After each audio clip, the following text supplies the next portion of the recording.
My name is William Cooper. I have been, for a number of years now, attempting to wake up the American people.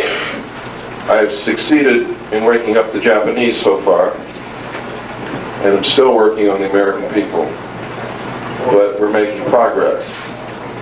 I was reared in a military family. My father's a retired Air Force colonel, lives in the state of Texas. He was a command pilot. While I was a child, I heard stories that the pilots would tell, sitting around the kitchen table, usually with a glass of bourbon late at night, talking about UFOs and Foo Fighters that they had seen during World War II, and other strange things that they ran into in the air. And I don't mean that literally. When I left home, I went into the United States Air Force. I had originally wanted to go into the Navy. I had a great love for the water, for the sea. I loved the books and stories that I read about the Navy and ships, and was mesmerized by all that. But you see, I had a problem. If I even looked at a boat, I got terribly seasick. I even got sick riding in a car. That's how bad this was for me. I had a chronic motion problem. If I went to a carnival and got on anything that went around, that was hospital time. And that's how bad it was. So I went in the Air Force and stood in the Navy, thinking that that would cure my sense of adventure. In the Air Force, I was trained in as an aircraft and missile and hydraulic technician. I worked on B-52 bombers, KC-135 aircraft, and Minuteman missiles. So, up until the time that I left the Air Force, I was thoroughly and fully acquainted with the state-of-the-art of our technology as far as the aerospace industry was concerned. In the Air Force, I met sergeants, usually enlisted men, older guys, and when we were out on the town drinking and carousing and raising hell, sometimes late into the night, when we had failed in our primary mission, which was to find a young lady, we would begin to tell stories and lie to each other. And they would tell me about having participated in recovery of crashed extraterrestrial spaceships that had come to rest somewhere on this earth. Because of the situation that we were in when these stories were told, I never did believe any of it. At all, to tell you the truth, and quite frankly, wasn't interested. I was interested in Susie or Mabel or whatever her name might have been at the time, because I was a young man. This was between the time that I was 18 and 22. I left the Air Force with an honorable discharge, served for a few months in the Air Force Reserve, and then enlisted in the United States Navy. It didn't work. I had to go in the Navy. Seasick or not, I was going to do it. And I had been reared with the teaching and the idea that to serve your country was the best and noblest thing that any man could ever do. When I went in the Navy, I volunteered for submarines and was attached to the USS Tiger SS-416, which was an old World War II diesel boat, diesel electric, which at the time that I went aboard was in the Pearl Harbor Naval Shipyard, cleanly cut in half. And there was an army of welders roaming all over it, welding, and sparks were flying. And I thought I had made a terrible mistake when I saw this. But I didn't. I had a wonderful time on board the Tyro, served with a great bunch of guys. But some strange things happened to me while I was on board that vessel. The strangest was that during a transit on the surface between the Portland-Seattle area, where we had gone to participate in what they call the Rose Festival up there, we were the tour boat. We were the boat that everybody comes down on Sunday and crawls through the submarine. On the way back to the Pearl Harbor submarine base, I saw, as the port lookout, a huge, tremendous, disc-shaped craft rise up out of the Pacific Ocean, tumble on its axis, and disappear into the clouds. And I was dumbfounded, astounded. I'd heard stories of these things all my life, but didn't believe in it. And it demonstrated a level of technology that is far beyond anything that I could conceive of at that particular time. Bear in mind that I was on a submarine. I knew what it took to go underwater. I had served 4 years in the Air Force working on the state-of-the-art of our aerospace technology, and I knew what it took to fly through the air. What this craft did was impossible to do with our state-of-the-art technology at that time.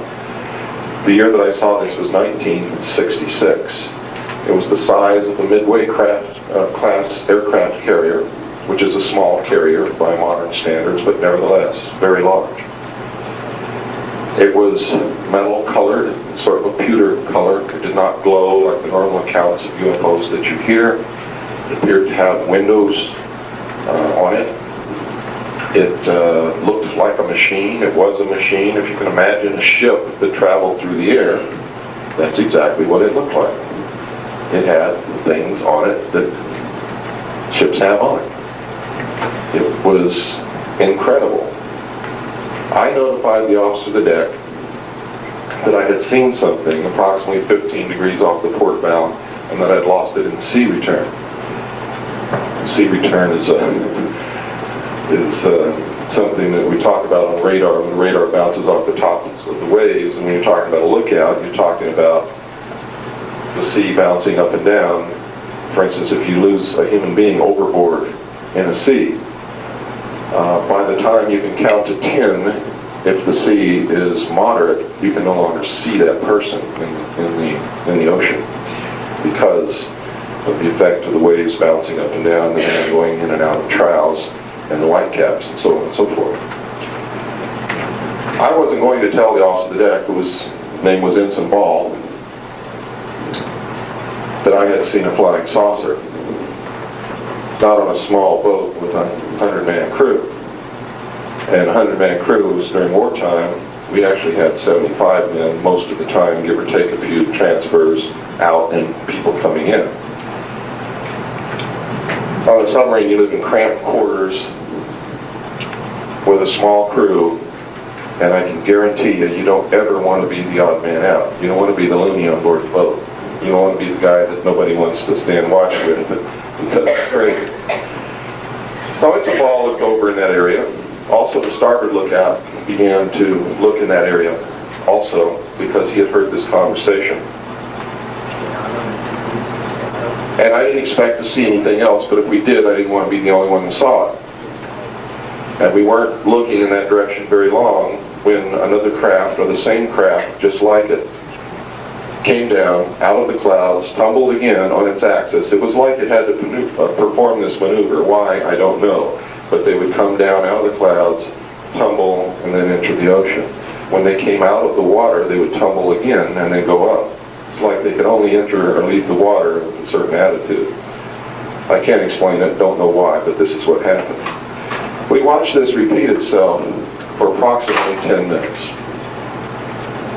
The captain was called to the bridge. The chief quartermaster came to the bridge with a 35mm camera, and we observed this take place over and over again for this 10-minute period, or what I would imagine to be 10 minutes. It was a long period of time.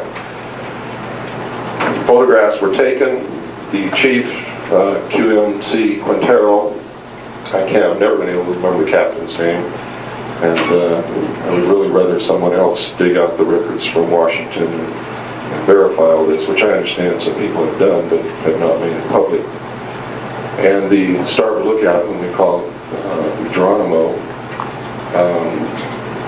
we all witnessed this. We were not allowed to leave the boat when we reached Pearl. In fact, we were told right after the incident happened, as the captain took the camera from the chief quartermaster, that we were not to discuss this with anyone ever in our life, not even amongst ourselves, which was very unusual. If you even worked on a top secret project, you were allowed to talk about it amongst yourself at work, but you were not supposed to talk about it anywhere else. Well, he was telling us we couldn't talk about it under any circumstances whatsoever. When we reached Pearl, we were not allowed to go ashore. None of us, not even the captain. In fact, the message had arrived on board that those who witnessed this incident were to stay on board the vessel. We were debriefed individually in the captain's stateroom by a commander from the Office of Naval Intelligence after we had arrived at Pearl. And I believe it was about 2 hours before he made his appearance on board. The gist of the debriefing was a harangue after being asked, "What was it that you saw?" When we answered honestly what it was that we saw, we were harangued and yelled at and screamed and threatened until, and I'm not sure really what transpired with the others in there, but we all arrived at the same conclusion that we didn't see anything. And this is what I told the commander. The captain was relieved. You could see it on his face. He was happy that I said that. The commander was happy. However, nevertheless, even though I didn't see anything, he gave me regulations and laws to read governing the disclosure of national security interests, and I had to sign a security oath saying that I would never talk about what it was that I had not seen for the rest of my life. Now, this made a big impact on my life because I knew right then and there that something was going on, and at that particular time I was convinced that we were being visited by extraterrestrials. I was sure of it. What I had seen, I was sure, could not have been built on this earth by people, by human beings. Since then, I've gone from being sure that extraterrestrials are visiting this earth back to, I don't know who the hell's doing this. And I'll explain that as we go along later. But the odds are, from the last 20 years of research that I have done, the odds are solidly with human origin. It doesn't mean that everything that we see in the sky is human. Some of them, I'm sure, are natural phenomena. Some of the things that we see in the sky may be of extraterrestrial origin. But we're going to talk about, during this time together this evening,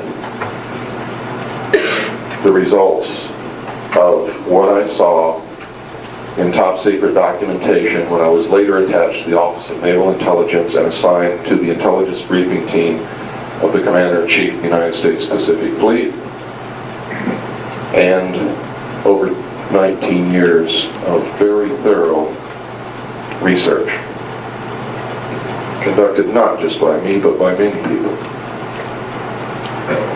Now, let me give you a little bit about my background since those days. When I left the Navy in December the 11th, 1975, I did so because what I had seen in these top secret documents and things that I had participated in, operations, told me that I couldn't be a part of the United States Navy anymore, and in fact couldn't be a part of the United States government anymore because the people were being deceived. I left the service 5 years before I could have retired very comfortably on your tax dollars, and if I had done that, I probably would never have spoken up or told anybody anything about what I had seen during those years, because that's how they keep people silent. If you talk, you can be prosecuted, you can be put in jail, you can be fined up to $10,000, and you can lose all pay and allowances due or ever to become due. My own father told me, sitting in his living room in Texas, he says, "Son, I'm proud of what you're doing. I've known about this all my life." Bear in mind, this is an Air Force colonel talking. He said, "I've known about this all my life, and I'm proud of what you're doing. But I can't help you because my retirement check is the only income that your mother and I have for our old age." So those of you who wonder why military people and retired people don't talk out, that's why they don't talk.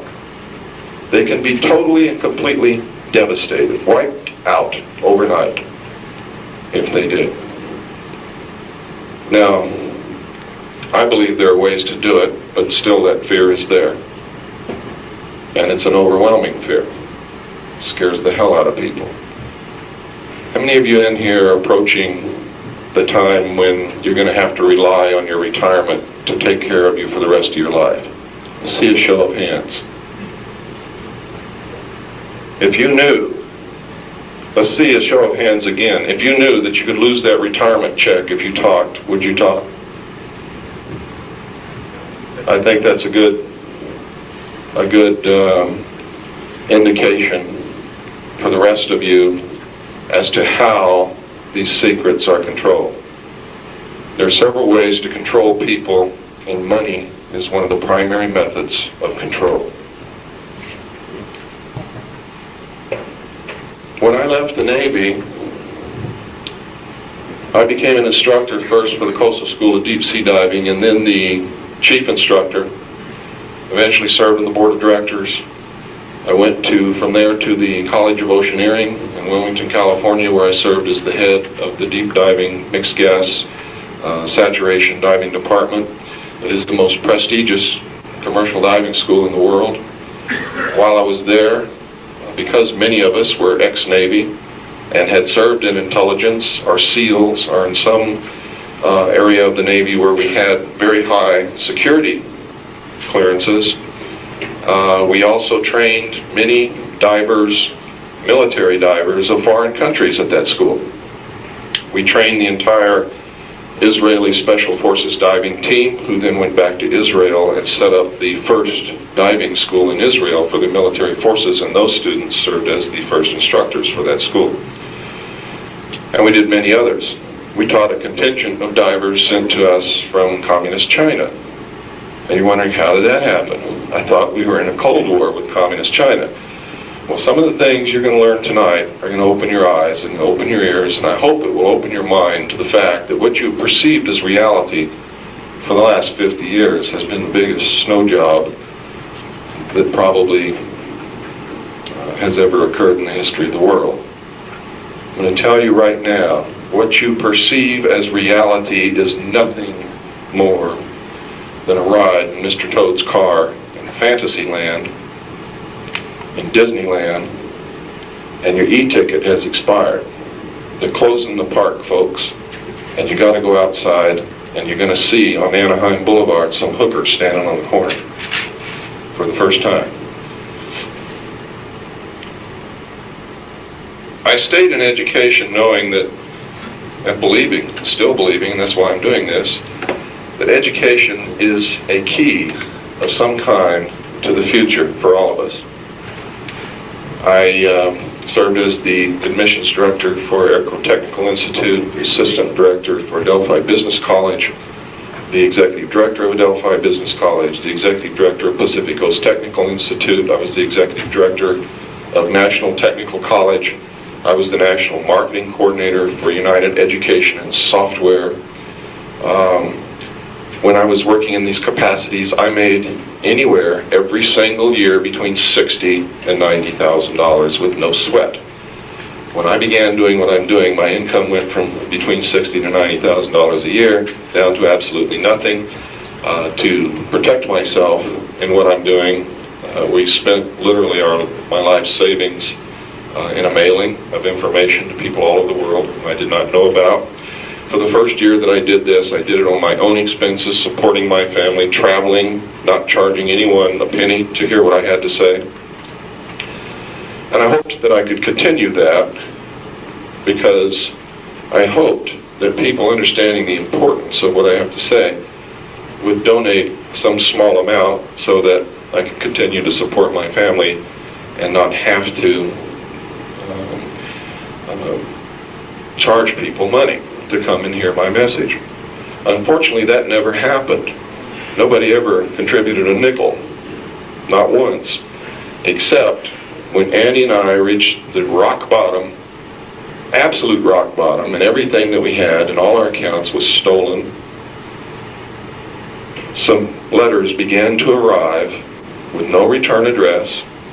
We told no one knew about this, no one knew that we were in trouble at all. From Wisconsin. And each of those envelopes had money in them. And it literally floored me because I've always believed that some higher power has had a hand in what it is that I'm doing, because I've always felt compelled to do this. And every time that I hold back or try to hold back from doing this, terrible things begin to happen. And when I begin to do this, my life smooths out like somebody went ahead and just made sure everything was okay. It's incredible. It could be coincidence, but there's been so many coincidences in my life that I really don't believe it is. Now, the reason I gave you my background is for those of you who have never come to one of my talks before, you know who I am. You know that I'm not some guy up here that thinks he's the Wizard of Id or some Looney Tune guy. I have always been, all my life, a solid member of the establishment. I was conservative, gung-ho, brought up in a military family, Bill Cooper. I have always contributed to the community that I live in. I have always participated. I have never been a burden on anyone in my life, nor do I ever intend to be if I can help it. So that should give you something to go by when you weigh what it is that I'm going to impart to you tonight. And this is a workshop, except for the fact that we've been cut severely short on our time.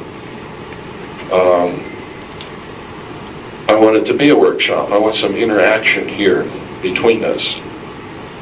But I don't want to get to the point where we're arguing semantics, or if I say something that disagrees with your religious point of view, I don't want to get in religious arguments, because that's not why we're here.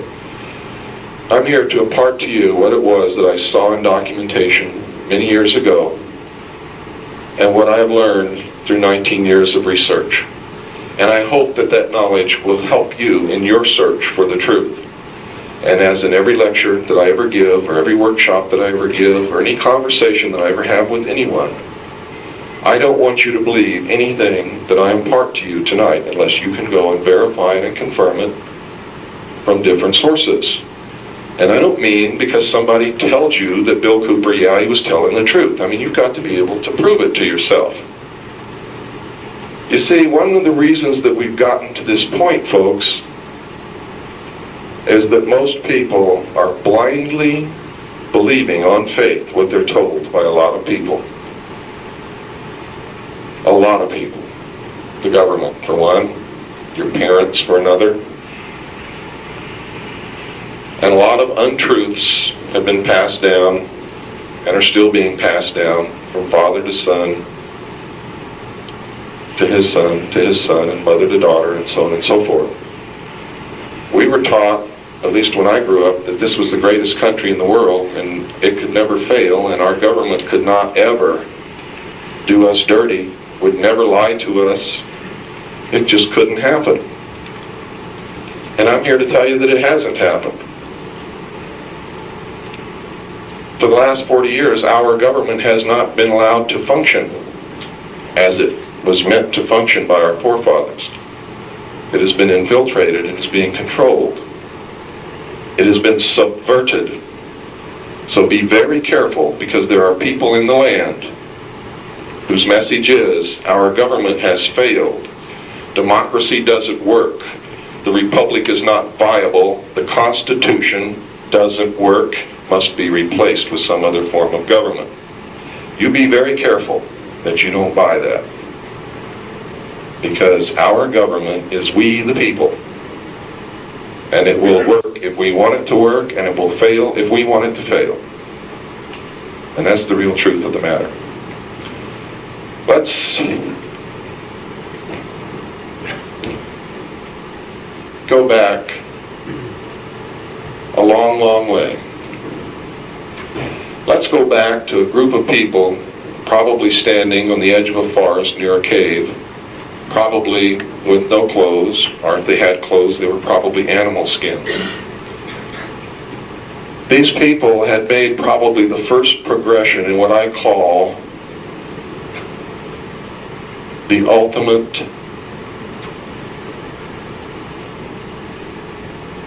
state of living in divine grace. They had learned that to be alone in the forest was not good. They had banded together in a small band. They had sought out this cave for shelter, and they're living together. Some of them probably went out and hunted. Some of them probably gathered nuts and berries. Some of them, because there were women, stayed and took care of the little children. But one of them learned something that the others did not know how to do. And this person realized, whoever this person was, that if he concealed the process by which he did this act, whatever it was, from the others, that he could have the best and warmest spot in the cave to sleep, that he could have more food than everyone else, that he could probably have the woman of his choice, that he could be the king. And so he withheld knowledge from the others. This man, whoever he was, founded the Illuminati. He was the founder of what group calls itself the Guardians of the Secrets of the Ages. The men who throughout history have learned to withhold knowledge for their own gain and power, because they believe that the rest of us are not capable of understanding or using our intellect, and that we would misuse that knowledge. And so we are to be guided and herded like sheep and like cattle. This is their true feeling about the great herds or masses of people. If you believe as they do, we're herds. Now, I have been able, for the last 19 years, to come up from thinking that everything in the world stumbled along and happened when it happened, to believing that no, that can't be right because there's too much organization to it, and it very seldom ever happens in favor of the people. Very seldom. And if it were by accident, it would have to happen in our favor more often, but it doesn't. So I began to look in conspiratorial literature, in history, to find evidence of this. And I've not only found evidence, but I found proof. I found that these men existed all the way back before the ancient Temple of Wisdom in Cairo, long before the birth of Christ. And that they existed in what were called the mysteries, or the mystery schools. And that they existed in the temples as priests who used technology and knowledge, no matter how primitive it was, they used it with a superstitious people to gain and hold and control governments, people, religions throughout history. Now, for those of you who may be here wondering, uh-oh, this guy is going to come out here with some strange religion. Let me tell you that I'm not going to preach to you tonight, but we are going to talk about religion, because that's been one of the methods of controlling people throughout history. If you want to know what my own personal religion is, I'm a Christian. But I'm not the kind of Christian you see on television on Sunday morning. I believe in the Constitution completely. That is my one and only political stance, is that I am a constitutionalist. I am an American. I believe in this country. I believe that what our forefathers set up for us, they gave us all the tools to make sure that if we were capable, we could not fail. If we were not capable, we were guaranteed to fail. I believe that if the Constitution says something's okay, it is. If it says it's not, it isn't. And that's all there is to it. I'm not a Republican, Democrat, libertarian, populist, or anything else. I'm just an American. And I go through life wondering why there's no other Americans around but me. I think that's very strange. I think it's absolutely incredible myself that we have a country full of Democrats, Republicans, Libertarian, Populists, no Americans.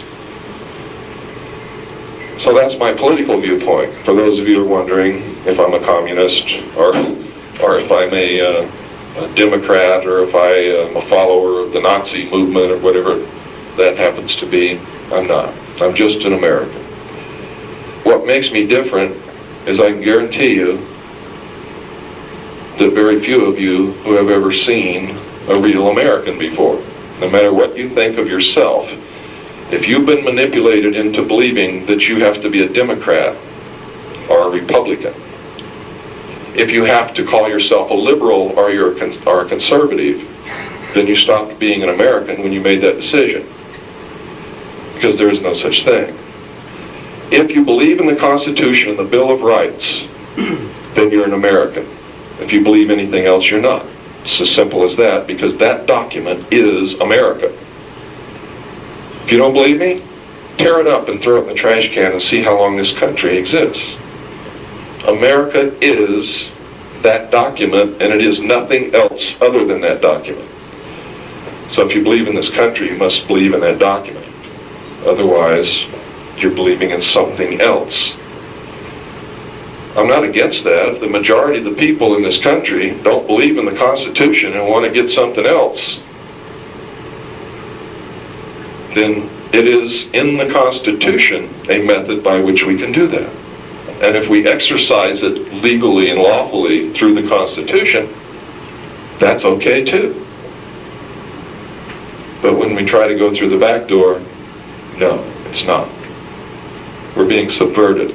The Constitution is being destroyed, is in the process of being relegated to the trash can, and most Americans don't even understand that.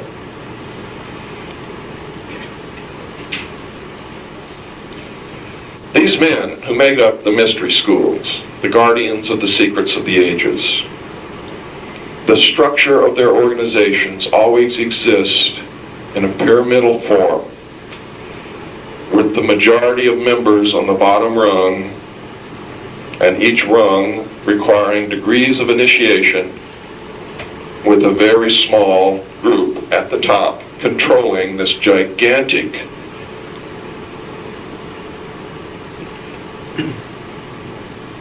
number of people below them, and they are used to gain a consensus of opinion by which these men control the society. They exist many different names, many different occupations. At times they appear to oppose each other because they practice Hegelian conflict resolution. Thesis, antithesis, the clash between the two results in synthesis, which is always where they wanted to get to begin with. But to get there without you realizing that they're the ones who manipulated you there, they divide you up into opposing groups: Republican, Democrat, Libertarian, Socialist, Communist, and they cause you to fight with each other. They are the ones who create the problem that will give them the solution that they want. But it is you conflicting with each other that brings about that solution, that synthesis. And in that respect, they're absolutely right. We are no better than cattle, and we are stupid because we don't even realize that we're being manipulated in that manner. And this occurs all the time. Their symbol is always the triangle with the eye, the all-seeing eye. This is their identification mark to each other. And most people don't understand it and don't realize that our forefathers belonged to this secret group of men. They were members of this group that I call the Illuminati, simply because most people who study these things understand the goals of the Illuminati and what it means. Their goal, they believe, is in the best interest of all humanity.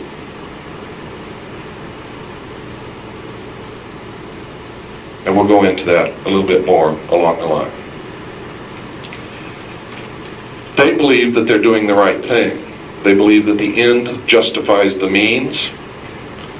They believe that they are the only ones on this world with truly mature minds And while they understand the literal, esoteric truths and are able to communicate directly with God,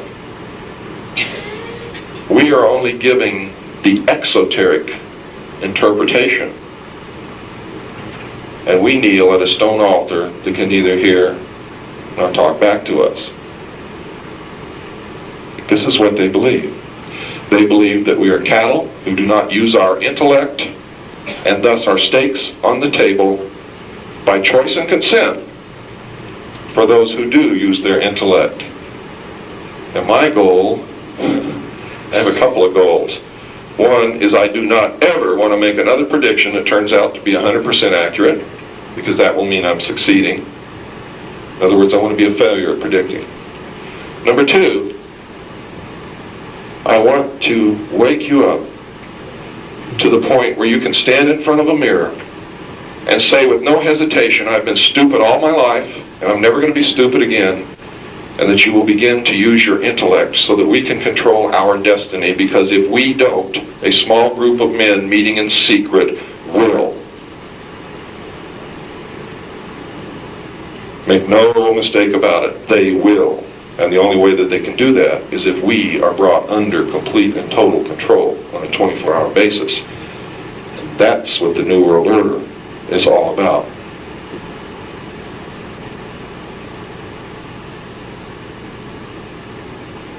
Now, for those of you who weren't here the other night and are shaking your head in wonderment at number one, gee, I've never heard anything like this before, but it makes sense. But how much faith can I put in what this guy says? I have been telling people for the last 5 years what was going to happen down the line. And I've been 100% accurate on every prediction that I've ever made. And I don't like that. That's not my goal. As you just heard, my goal is to be absolutely inaccurate. Then I will know that I'm succeeding. When I was with the intelligence briefing team and the Commander-in-Chief of the United States Pacific Fleet, I saw documentation that said extraterrestrials are real. They're not only real, but they're here.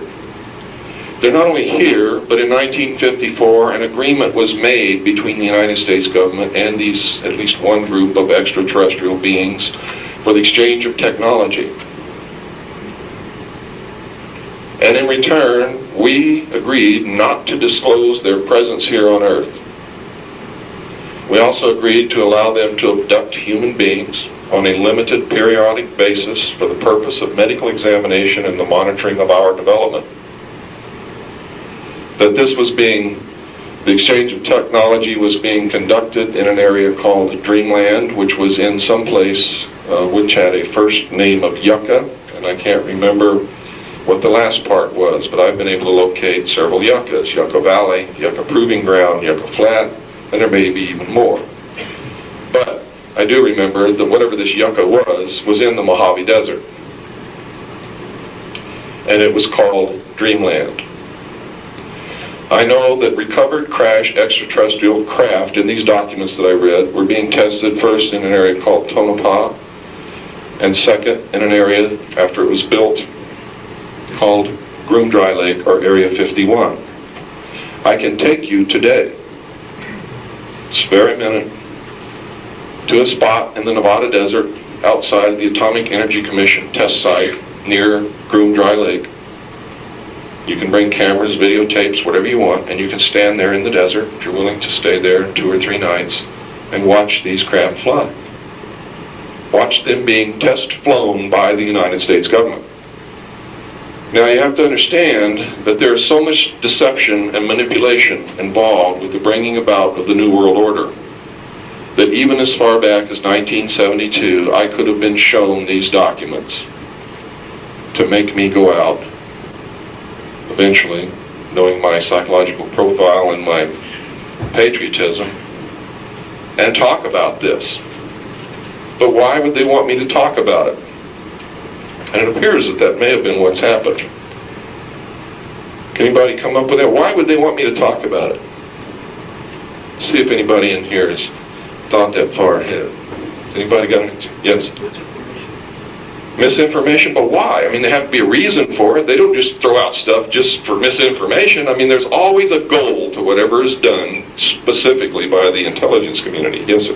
Acclimate you to the alien presence. That could be one reason. Maybe they want to eventually acclimate the American people and the people of the world to an extraterrestrial presence. Why? Well, without being prepared, could you see some little guy that didn't look like us land and wait across Georgia and get out and walk down the street without getting killed? Could you? There are many places in the world where if they landed, if they're real, if they got out of their spacecraft, somebody would shoot them dead on sight. Simple as that. To put it bluntly, human beings suck. We wouldn't even give them a chance to find out who the hell they are. We've been killing each other for thousands of years, maybe tens of thousands of years. What makes anybody believe we would treat them any different? Most people, not most people, maybe most people in some areas might even be proud of it, might even want to stuff this little critter and hang it on their wall as a trophy. You got a deer last week, Joe? Well, I bagged a reticulum. It's the truth. It's the truth. Why else would they maybe want to put out this information? Want to let us know that pretty soon that the aliens are taking over. Well, we don't know that. I said they want to do the stuff, but when they do say, well, they come and land it, they're going to take us over. You're close. Yes, sir. Okay, so they could say in the future, well, we had somebody like That's a good one. Panic would cause economic collapse. And there would there. That's true. Without preparation, there could be all kinds of consequences, all of them bad. And they could say, hey, we've been telling you for years. What do you mean we never told you? We've been telling you for years. You're just too dumb to realize it. Yes, sir. I think for like movies, a lot of television, those things, kind of their way of testing our reaction. That they can go from there and adjust. We might be looking for individuals who are under their schemes to stop. Absolutely right. One good example of that is Robert Lazar. I encourage all the other scientists who work at the test site to come forward. If any of them did, I guarantee you they're locked up tighter in a drum right now. Yes, sir? That's a good one. In other words, a shock test for the computer model of the New World Order, which is already in place. I'll try one more. Yes? Pardon? Declare martial law? No. No. How about this? How many of you in here have ever read a report called A Report from Iron Mountain? Anybody? Stand up. I bet you this guy's got the answer. What did it say in that report?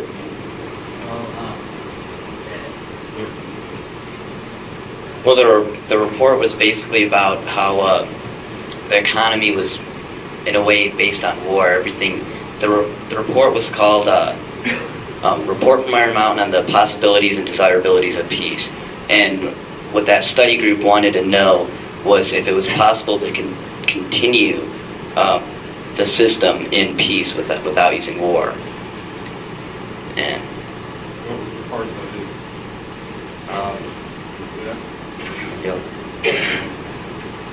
Now, I'm really proud of this young man. I just met him here. How old are you? 16 years old. He knows a lot more at 16 than I ever knew at 30.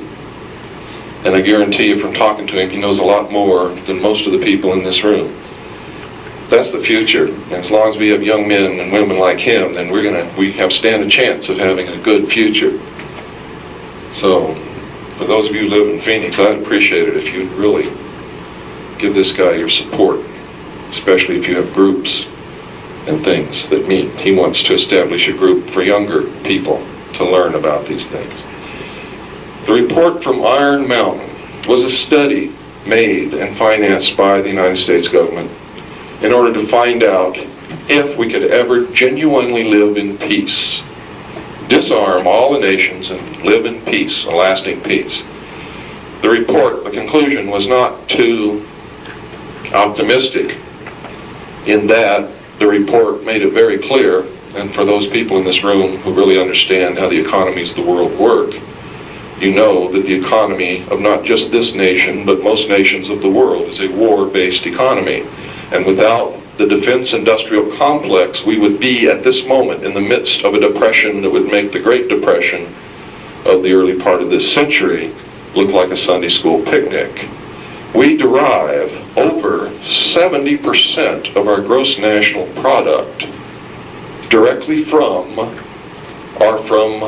businesses that service or support the defense industrial complex.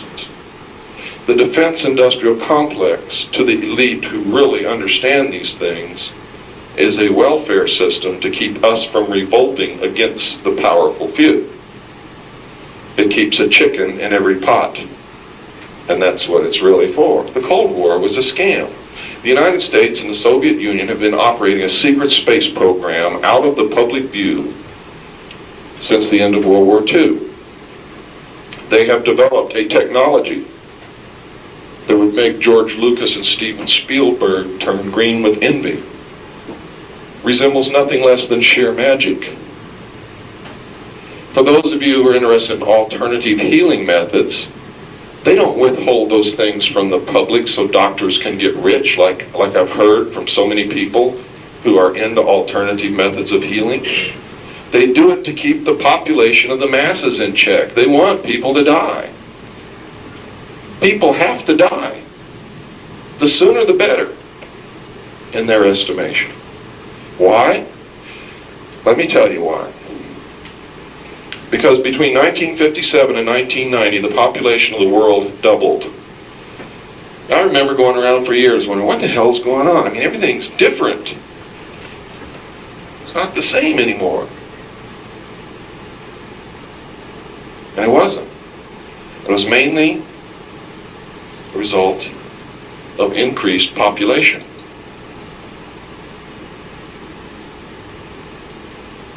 What happened between 1950 and 1990 is going to happen again in maybe as little. See, that was 33 years. It may only take another 28 years because it's an exponential doubling. Each time, it only takes a shorter period of time. Between 1957 and 1990, when the population doubled, that meant we needed twice as many trees, twice as many homes, twice as many highways, twice as many cars, twice as much gasoline, twice as much clean, fresh water, twice as much food, twice as much cotton, twice as many wigs, twice as many barbershops. And guess what, folks? In another 28 years, we're going to need twice as many of everything else again. How long do you think that this earth can support that kind of thing? And you listen to people like Rush Limbaugh who say, there's no population problem. And I'm Rush Limbaugh, excellence in broadcasting. We could take every man, woman, and child in the whole world, fit them into the state of Oregon, and everybody would have half of a city lot to live on. That's an imbecile talking. Sure, you could put them all there, but how are you going to feed them? Where are you going to get the trees? Where are you going to get the leather for shoes? Where are you going to get the food? What are you going to do with the waste? We've already run out of landfills. A lot of what's going on in the world is about population. It's about the survival of the human race. It's about the ultimate victory in this race between good and evil. the balance of the universe. Who's going to win? And what are they going to do with everybody else that doesn't win?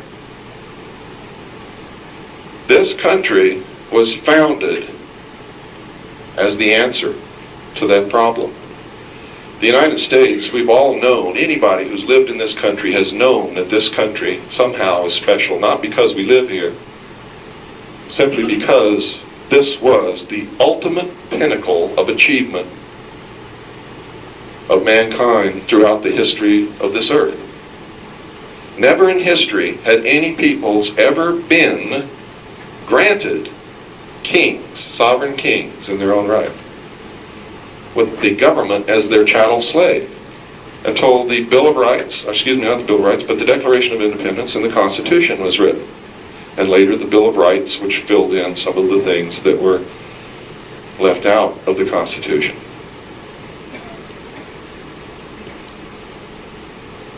How do I know this? This guy's wacko. This is no different from any other country. It's just our forefathers had bigger guns than King George did. It can be proven mathematically. And now you think I'm really nuts.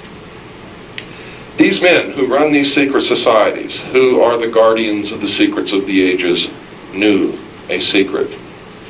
They know lots of secrets, but they knew one secret that is more important than any other secret that can be learned. They know what God really is. They know it. They're not going to tell us. Now, I think I've learned some part of this secret. Everything that they do has a mathematical precision to it that is nothing short of astounding. Absolutely astounding. Einstein said it once. He said there's nothing that can't be figured out with mathematics, proven with mathematics. He said history can be proven with mathematics, and he was right. This seems to be a mathematical universe. Now, I'm going to give you some numbers, and I hope that you write them down, because these are the important numbers. 1, 3, 7, 11, and 13, and any multiple of those numbers. Every significant event that has ever happened throughout history has happened on a date with a combination of these numbers. When was President Kennedy assassinated? What was the date? Month was November, wasn't it? What month is that? What day? 22. That's a multiple of 11, isn't it? 1963. What have you got there? You got a 9, you got a 6, and a 3. All multiples of 3. And if you take the 1 and add it on to the 7, to the 6, you have a 7 in there. Or if you add them all up together, what do they come up to? Pardon? 19, 9, and 1 is what? 10. Now, if you know numerology, 10 is the number 1, isn't it? It never fails. It never, ever fails. When was this country started? 1776. It's 2 7s, a 6, and a 1. Figure it out, folks. I don't have to stand up here and do this all night. You can figure it out with any important dates throughout the history of the world. It is just absolutely true. Now, you can go a step further. They believe, and I've come to believe this also, and that's why my job is so important. We have to raise, as the answer to this battle, we have to raise the collective consciousness of the entire human race, and we have to do it quickly. It must be done. And I know there's some of you out there, you never heard of this. What is a collective consciousness? It is all of us thinking the same thought, which then becomes powerful. It's the power of prayer. That's what prayer is. And I'm not preaching to you, and I'm not talking religion, I'm talking fact. This is the truth. This is one of the ultimate truths that's been withheld from us. A thought, a pure thought, if enough people think it will manifest itself as reality. And when it manifests, it grows. And as it grows, it will take on a three-dimensional quality. And that's why the pyramid is the building block of the universe.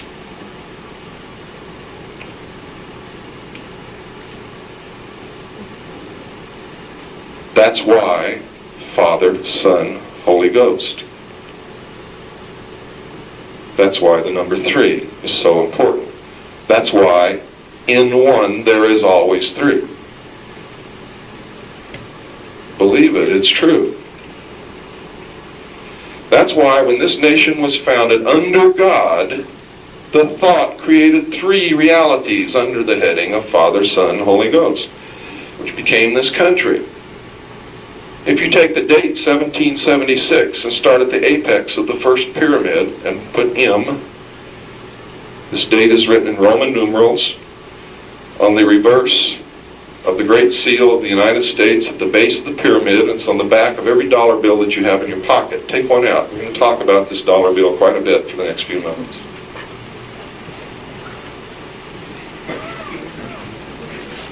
Nobody told me all this, folks. It's just that in all my years of studying these secret societies, all of a sudden, I began to become illuminated, which is what they call themselves. If you study something long enough, sooner or later, you become to understand it.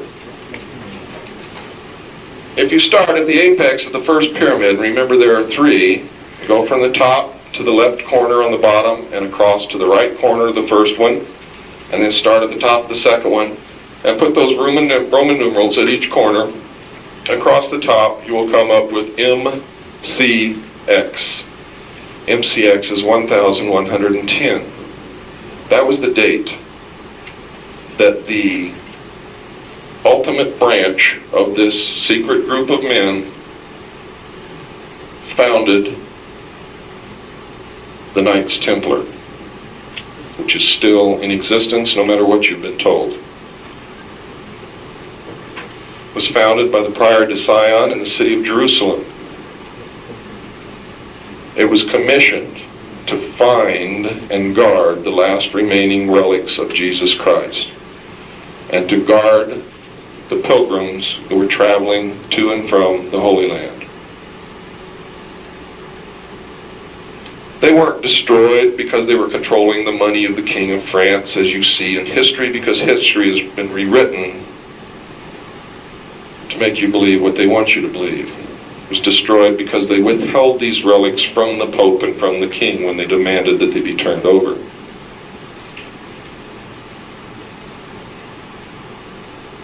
Now, if you take 1110 and take the culmination of prophecy and add to it, which is 666, what do you get? You get 1776. The Knights Templar were founded to fulfill prophecy, and this country was founded to fulfill prophecy. By these men, according to a mathematical formula. Now, if you did that with the triangles across the bottom, take the 2 Roman numerals at the bottom of each pyramid and add them together, and you come up with the first one is 600. That's what you should have. The 2 Roman numerals at the bottom of the second pyramid should add up to 60. And the 2 Roman numerals at the bottom of the third pyramid should add up to 6, which is 660 and 6. The foundation of this country, the thought, manifested itself as the fulfillment of prophecy. No, you're lost. I said draw in your mind 3 pyramids. Take the Roman numerals at the bottom of the pyramid on the back of the dollar bill, starting at the top of the first pyramid with the first Roman numeral. And then go down to the lower left and the lower right, start at the top of the second one, and place those Roman numerals. It's 1776 in Roman numerals. There's 9 digits on the bottom. Yeah, but we don't have time to go through that with every individual here. Remember that when you get home, do it, if you don't have time to do it here. I can't take time out from this seminar and go over this with each individual person in this room. Believe me, it comes out. It comes out with a precision that is astounding. You see, because as the country manifested, it also manifested its antithesis. In other words, what these men realize and what they know is that in the beginning, is there a minister in here? Is there a reverend minister? Yes. Can you quote me the first paragraph of Genesis?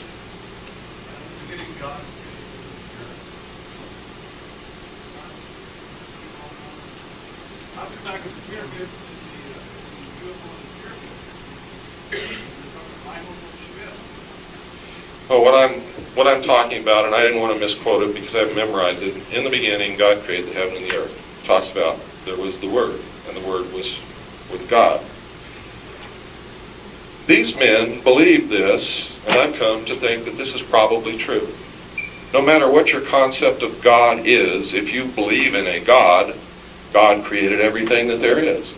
If you don't believe in God, then it all happened by accident, so this may have been the way it happened by accident. You know, we don't have to be in church to understand this, and it has nothing to do with church because the men who believe these things aren't religious men.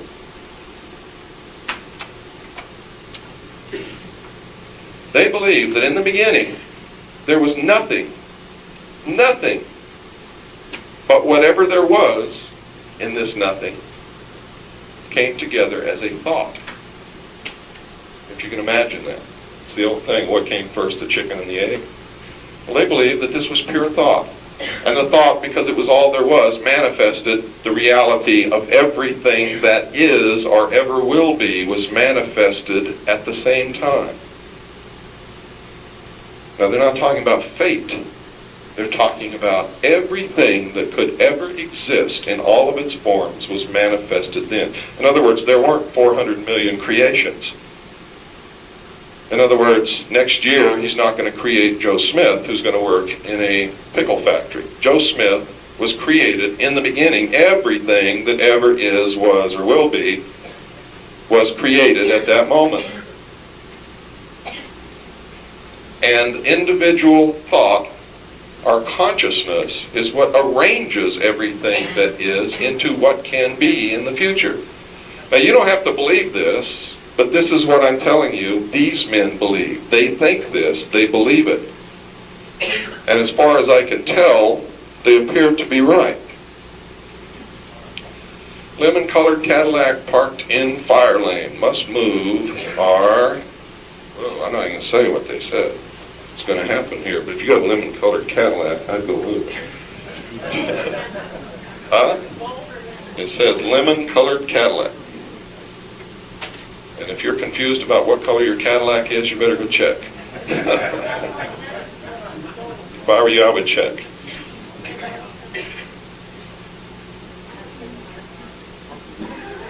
Okay. Now, the reason you have to understand what these men believe is so you can understand what it is that they're trying to do. When I was in military intelligence, one of the major efforts was to understand the enemy, was to know everything possible about an enemy commander, about his plans, his education, what he believed, his religion, everything. Because he will base what he does upon who and what he is and what he's been taught. It's as simple as that. If you don't know who you're fighting, you can't effectively fight the battle. Does everybody follow that line of reasoning? So it always amazes me. I'm talking to somebody and we're in the midst of a deep conversation, and I ask that person, have you read the English version of Pravda within the last month? And they look at me and say, "You crazy? I would never read Pravda. It's a communist newspaper." Then I know that I'm talking to someone who's not too bright. He would never read what his enemy prints, so he's never going to know anything about the enemy. I mean, that's not smart. I know people in the UFO community who won't read someone's papers or someone's book or go listen to someone because that person's not credible. Or that person may be telling some truth, but There's disinformation in there. See, I'm always assembling two puzzles. I'm assembling the truth in this puzzle here, and over here I'm trying to assemble what they want me to believe. I don't throw away anything, and I listen to everyone. I read everything that I can get my hands on, because it's important. How can you fight a war with an enemy that you don't know anything about? And if you don't know what their deception plan is, how do you know that you're not living it? How do you know that you haven't fallen for it and aren't fulfilling their plan of deception to keep you busy if you don't even know what it is? So it's important. You have to do these things. It's absolutely important. Now, this is not a literal meaning in this story. It is, I guess, the metaphor of their God. These men who control these secret societies, who really control this country and every other country in the world, and thus the world, believe that man was held captive in the bonds of ignorance in the Garden of Eden by a vindictive, unjust God named Jehovah. And that Lucifer, the angel of light, who was cast out of heaven to the earth, and is the angel of the earth, the God of this world, set man free from the bonds of ignorance through his agent Satan by enticing Eve to get man to eat of the fruit of the tree of knowledge. Thus Lucifer gave man the gift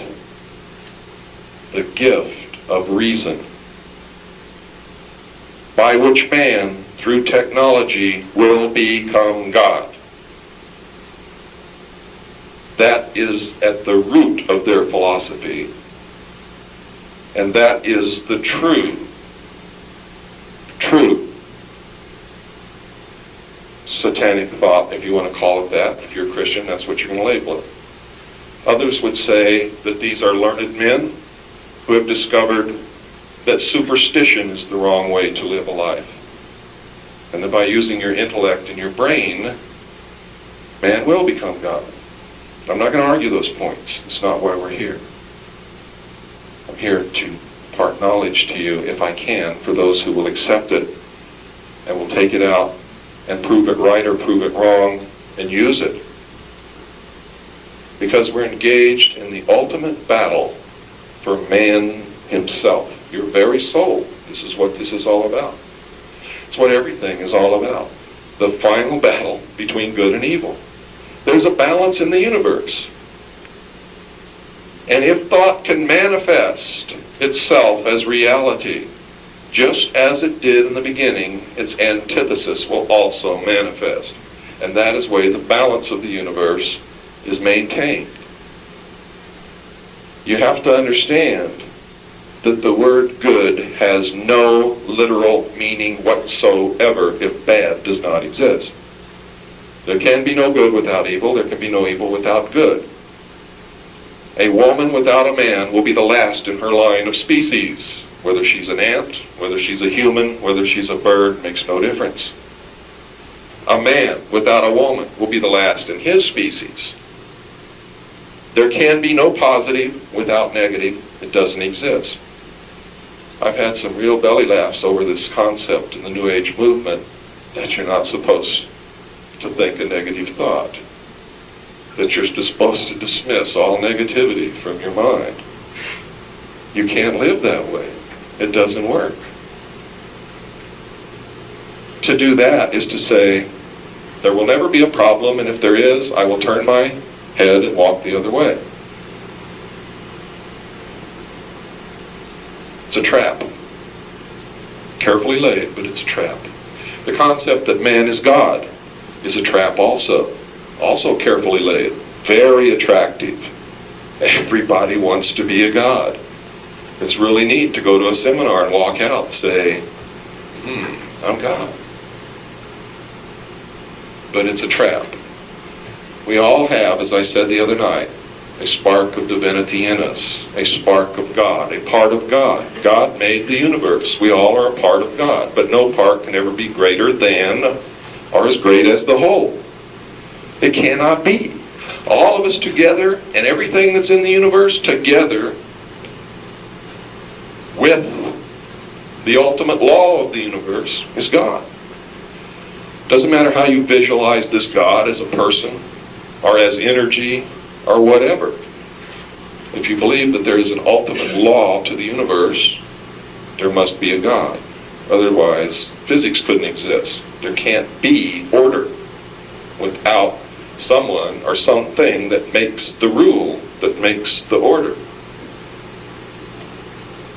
And it doesn't have to be a person, but you have to understand that something is dictating the order of the universe. I'm very careful, try not to step on anybody's toes as far as religion is concerned, because I know that that can get into extremely heated emotional problems and arguments and everything else. My own personal religion is not trying to be foisted down your throats. And I hope you don't try to do that in reverse. Because I truly do believe in the Constitution. And that says we have freedom of religion. And it shall not be infringed.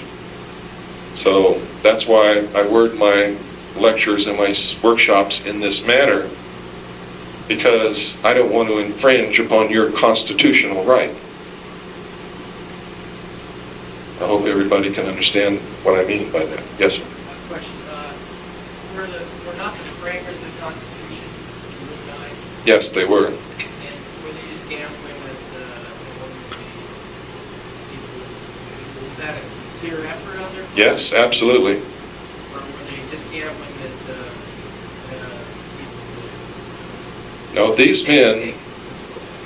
are the men who engineered the downfall of the monarchies all over the world.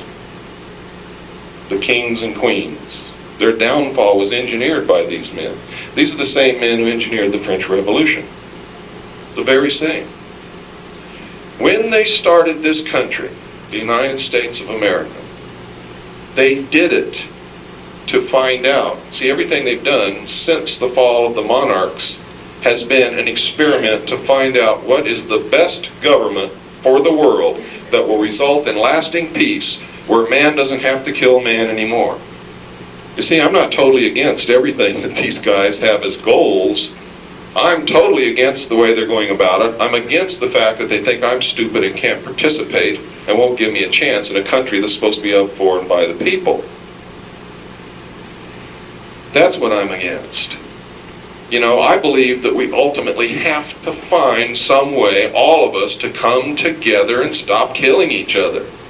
But I don't believe that's going to happen by manipulating a new world order, a one world government, or by locking people in chains, because somebody's always going to be killing somebody else unless we collectively are able to make an evolutionary movement above all of that. So that I don't have to be afraid of you coming to steal what I have. So that I don't have to be afraid of you getting together an army and coming to kill me. You see? All this manipulation by these secret societies is not going to amount to a hill of beans unless we can do this ourselves. And the only way we can do that is by collectively believing in ourselves, using our intellect, really becoming spiritual people, not talking it or going to seminars and feeling good that you went to a seminar and now you're a spiritual person. Boy, for all these gods that are walking around in the New Age movement, man, I've seen these gods do some things that are incredible. For instance, the most spiritually looking people at this seminar this weekend were the only ones that I saw sneaking into workshops without paying. Yet, I mean, they were dressed the part, they were preaching, they were going around blessing people. I'm not going to tell you who they are, because my purpose is not to hurt anybody. But I want you to know that. I mean, you can't profess it and not live it. It can't be done. And expect the world to be a better place.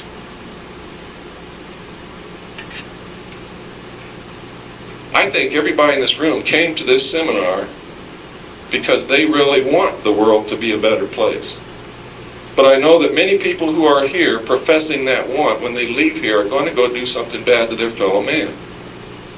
Maybe out of fear, maybe out of greed, maybe out of weakness, maybe out of temptation, but nevertheless it will be done. And I can safely make that prediction because that's what man's been doing since the beginning of time, because that is the nature of man. That is our nature. The first thing you have to understand before you can correct a problem is you have to understand what the problem is. Our problem is our nature. And that's why we must make an evolutionary jump forward in our collective consciousness as a species in order to stop this stuff. How can it be done? By beginning to think it and live it and communicate it and educate others. That's the way it can be done. That's the way it will be done. By using your intellect. By the next time that George Bush comes on television and tells you you have to send your sons and daughters to Ethiopia to kill the people in charge of the food because they're starving the children, or whatever stupid excuse he uses, that you stand up and say, hey, no way, Georgie, we're not biting on it this time. We're not sending our sons and daughters to Ethiopia to defend this country or anything else, period.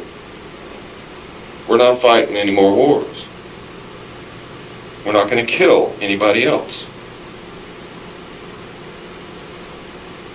Did you really believe that for the last 45, 50 years that all the Russians were sitting around their kitchen tables plotting ways to do away with us? Did you really believe that? How many of you think that that was happening? Good. Most Americans did, I think. They thought that every Russian wanted to come over here and wage war on us and bomb us off the planet. It's not true, folks. Those people sitting around their kitchen table were worried about where they were going to get their next ruble and how they're going to feed their kids for the next month, and whether or not they were going to get a promotion at the plant, just like all of you were doing for the last 40, 45 years. It's the leaders that manipulate us into these things for reasons that never become apparent to us unless we start digging, and it usually boils down to money. Money.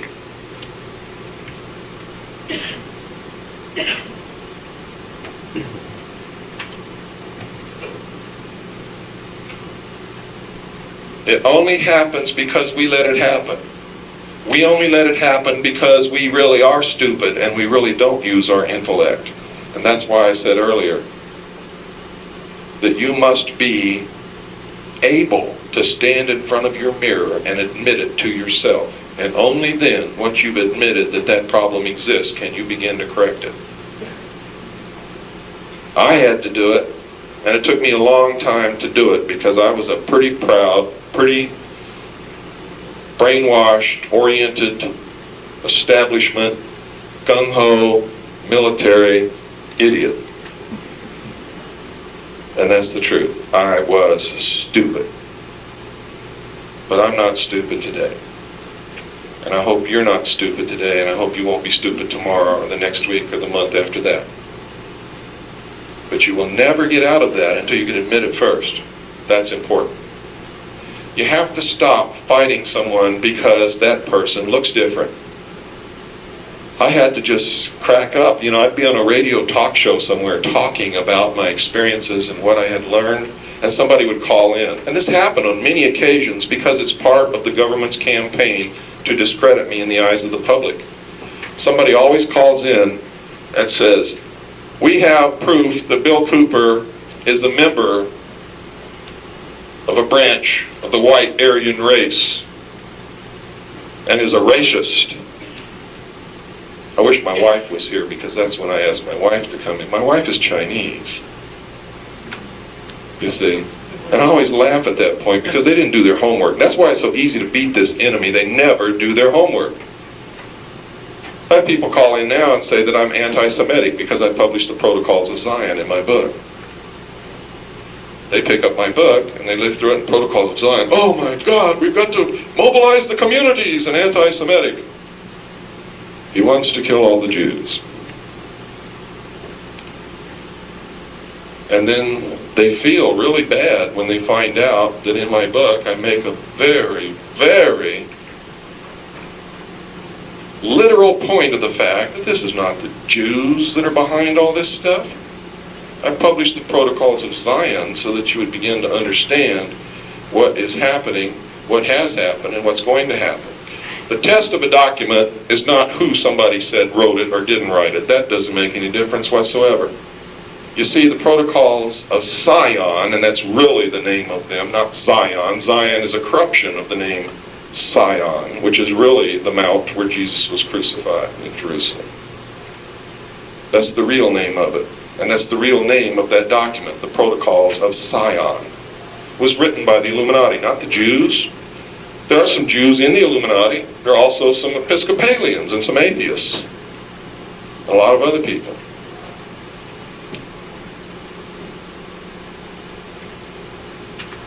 I wrote it so people can see how they're deceived and how this deception works. Another one's the gemstone file. The gemstone file is pure disinformation that was put out by the Central Intelligence Agency researchers on astounding journeys in fiction and never get at the truth.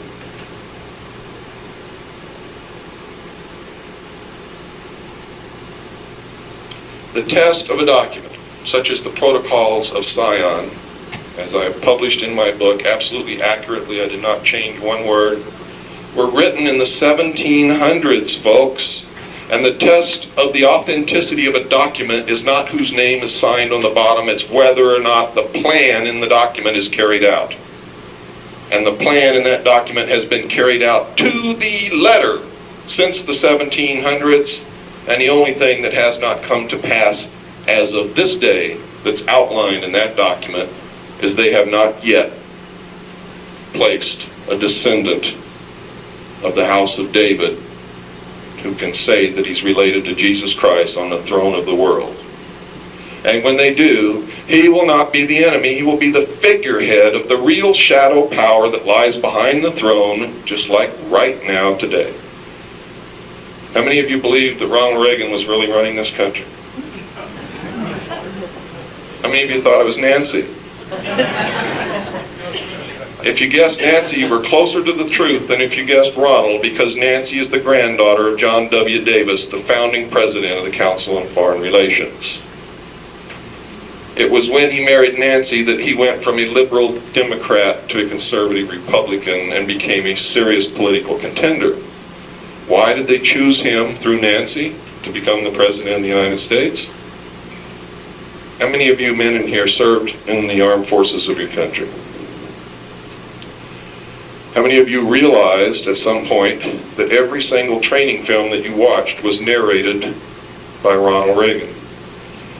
See, you were already conditioned and brainwashed that he was the voice of authority and that you should vote for him even though you didn't make that conscious connection. The election that brought Ronald Reagan into power was rigged many years earlier.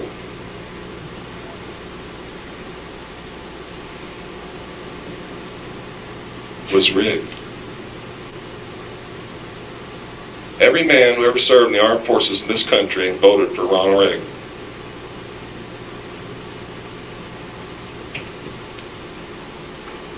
Because they had been trained to listen to him, to believe him, and thus to vote for him. Although they may not have consciously made that connection in their mind, it's the truth. How many of you recently saw a show on television called Nostradamus, the Man Who Saw Tomorrow? Narrated by Charlton Heston. How many of you saw that? Okay. How many of you who saw it recognize that it was the same old one that was originally narrated by Orson Welles that had been chopped up and repieced together and was now narrated by Charlton Heston? How many of you realized that? How many of you saw at the end that they had changed it and that the man in the turban who was to be the Antichrist was no longer the man in the turban but was a man in a blue beret and his name was Saddam Hussein? and that Charlton Heston, who has a top secret Q clearance and who makes the training films for the intelligence community and other branches of the military, said that when this despot, this Hitler, this Antichrist is once and forever deposed by our forces in the Middle East, the world will come together as one. How many of you remember that? That was a propaganda film aimed at you, the American people, by the intelligence community of the United States of America, and most people were too stupid to even understand it. And you think that this doesn't happen in America? I bet you can check it out at your video store, and you should. AT&T, one world, one card. What was the thing at the 1984 Olympic Games that came down and landed in the center of the Coliseum? It was a UFO. Why? Why a commercial of Docker Slacks that says, hey guys, America's hosting EBs. Guys, EBs? What's an EB? EB is extraterrestrial biological entity, and America is hosting EBs. And everybody says EBs, GBs, and they show the label of Docker Slacks. What's that got to do with Docker Slacks? Docker Slacks. Nothing, but it's got a lot to do with brainwashing you, the people, to accept an extraterrestrial presence here on this earth. And the landing of the UFO in the Coliseum at the Olympic Games and Docker Slacks are both Levi Strauss sponsored events. That's just one. The multinational corporations are participating in this brainwashing. Why?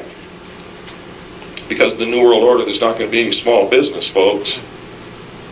There are going to be huge, gigantic, multinational, corporate, conglomerate monopolies. They're all for it. I've had members of the board of directors of multinational corporations tell me I was wasting my time.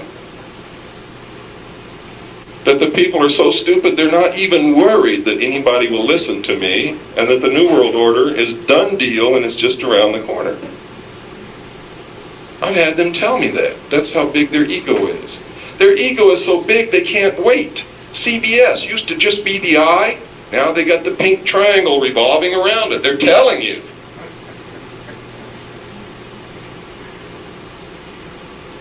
They can't hold it back. How many of you have seen the logo for American West Publishers? How many of you know who American West Publishers is? How many of you have heard of the Phoenix Journals? George Green? How many of you know who I'm talking about? Let's see a show of hands. His logo is the triangle. Has an eye in each corner. In the middle is the American flag. In the symbology of the Illuminati, he is telling you America is in total control of the Illuminati. In a way, he's laughing at you. And he's putting out volumes and volumes and volumes of plagiarized word-for-word material to scare you so bad that you will not resist.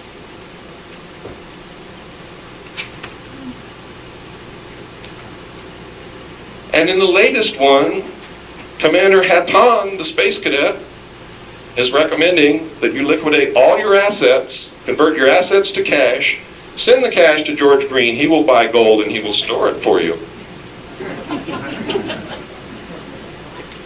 Because in the New World Order, all property and all wealth will be redistributed and you won't be allowed to have gold. Well, what makes you think he'll be allowed to have it? And what makes you think he's going to give it back to you after all this occurs? And guess what? Thousands of people are sending George Green their money. Except the people in Texas. You see, because all across the state of Texas are these unfinished real estate developments that George Green started, stole the money, and split to the UFO community. And they're standing down there with a rope in their hand waiting for him to come back. Because he already ripped off the whole state of Texas, and now he's going for you guys. These are just examples of how they're flaunting it right in front of your nose and how people are buying this and sucking it up. And don't even understand what's going on. It's an example of what they believe to be true proving itself to be true, and that's what's got to stop. You've got to stop proving to them that we're cattle, that we're stupid, that we can't use our intellect, and we're not worthy of governing ourselves. Because that's the decision they've made, and that's why the New World Order has to be. You see, this government was founded as an experiment to become the New World Order in one of two ways.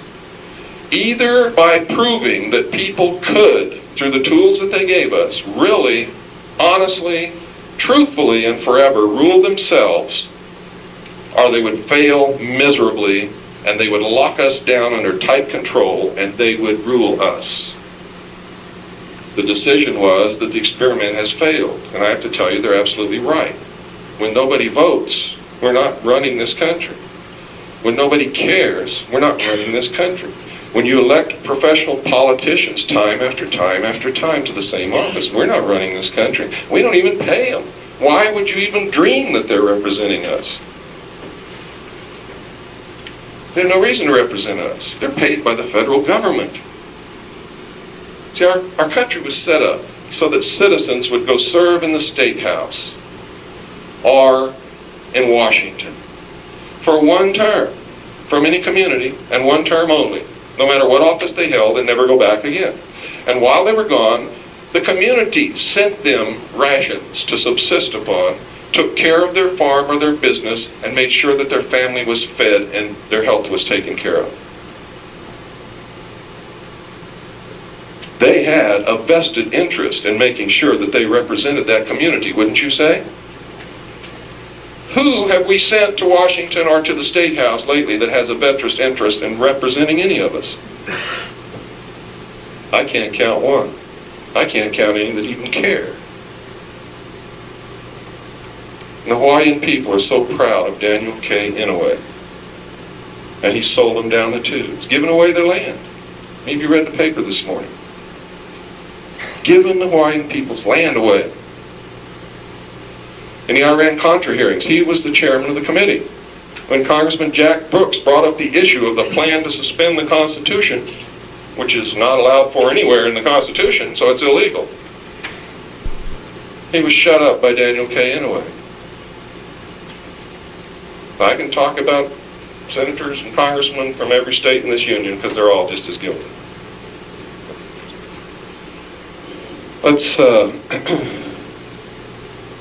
Let's take about a 5-minute break, let everybody stretch.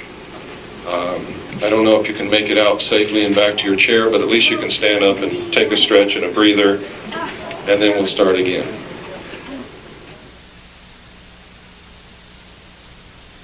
Folks, I hate to rush you like that on the breaks, but they've cut my time severely.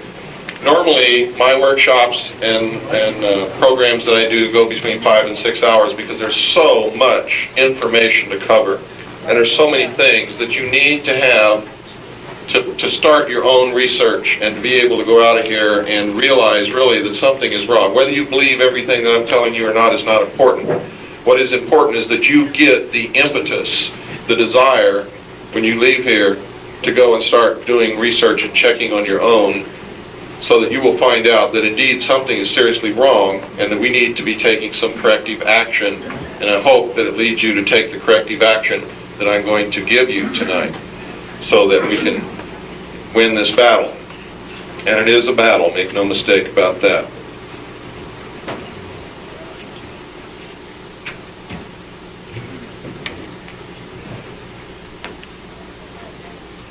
There are ways and means to control people. The Illuminati found out many, many years ago that it is better to have people ask for the control than to force it on them. Does everybody understand that concept? In other words, if I ask for you to put shackles on my ankles, I'm not going to complain when you do. But if you come and try to put them on my ankles and I didn't ask for it, you're liable to have a hell of a big fight if I'm capable of giving you one. That's what that means. That's when they began to practice, and they did this long before Hegel came along, and Hegel may have been verbalizing the philosophy of the Illuminati when he wrote his papers, which outlined the philosophy of of Hegelian conflict resolution through thesis, antithesis. The clash between the two produces the synthesis. Now let me tell you how easily this is done. The Soviet Union, well first, let's start here in the United States. This country was founded, fought for, and established by only 3% of the entire people who lived in the first 13 colonies. The other 97% were either on the side of King George or didn't give a damn. Only 3% of the entire people of the first 13 colonies participated in the writing of the Declaration of Independence, the Constitutional Convention, the writing and adopting of the Constitution, the Articles of Confederation, all of those things, and fought for and established this country. Now, many people, wherever I go, all the time, and this is the time to bring this up because somebody's going to ask it sooner or later, so let's get out of the way now. Many people ask me, why are you doing this? Aren't you afraid for your life? The answer is no, I'm not. I don't even think about it, and I never will think about it. And where would we be if our forefathers thought about what King George was going to do to them if he caught them? We wouldn't even have this country. We wouldn't have this experiment. We wouldn't have the opportunity that we have. I sincerely believe this.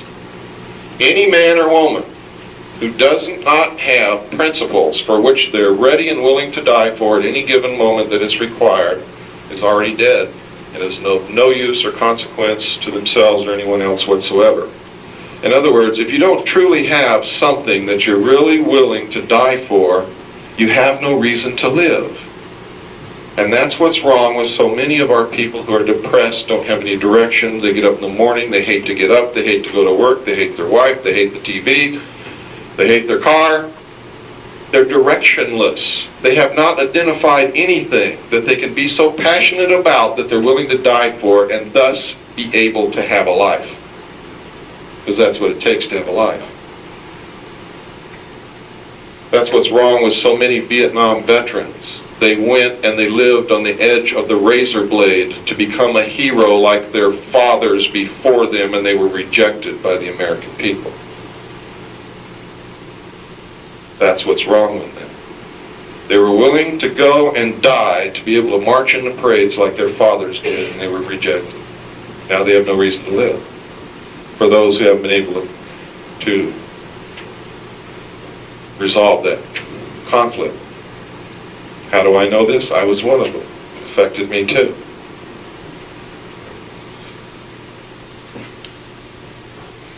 The Soviet Union was founded, was fought for, and established by only 5% of the entire people who live within the boundaries of the Soviet Union. Does everybody understand what I'm telling you? This is significant. Throughout history, in any major world change, it has been accomplished by less than 5% of the population in any place where it ever happened. And look at Jesus Christ. Whether you believe in him or not, it doesn't make any difference. You have to give the man the recognition that he changed the entire world for over 2,000 years.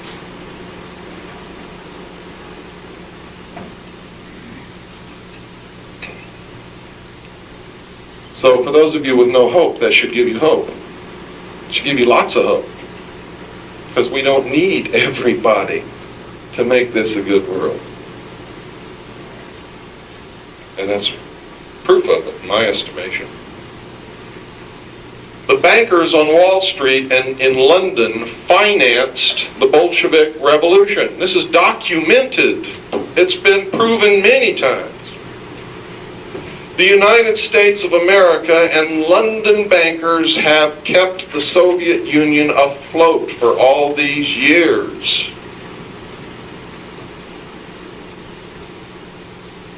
It's been proven. The Rockefeller family has a branch of Chase Bank in the Kremlin. It was David Rockefeller that fired Khrushchev. How many of you knew that? One man, 2, 3, 4, 5, 6, 7.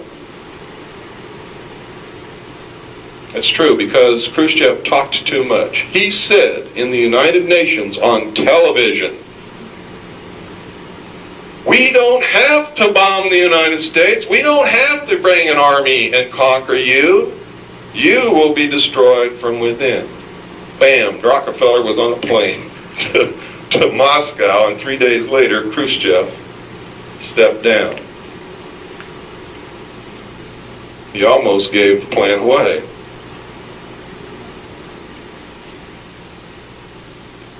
The Council on Foreign Relations really rules this country. No matter what you've been taught, no matter what you've been told. In the back of my book, I've documented in the Bush administration exactly who is a member of the Council on Foreign Relations and the Trilateral Commission, which is a branch of the Council on Foreign Relations. They have infiltrated our government and control it from within. The executive, the judicial, the highest ranks of the military, and many members of the Senate and the House of Representatives. The only one who's not a member is Dan Quayle. How many of you think Dan Quayle is a blithering idiot? There's a lot of people in here afraid to raise their hand, or else they know what I'm going to say next. Dan Quayle is one of the most powerful men in this country. Dan Quayle was the representative of the United States of America to the meeting of the Bilderberg Group in Baden-Baden this year. They don't take blithering idiots in the Bilderberg Group. So stop laughing at Dan Quayle. They're putting out the image that they want you to have of him rather than the reality of who this man is. His family helped bring George Bush to power. His family owns a controlling interest of Lilly Pharmaceuticals. His family has helped George Bush run the drug consortium that is feeding the economy to bring together the New World Order and fund all the black projects that they can't get money from Congress for.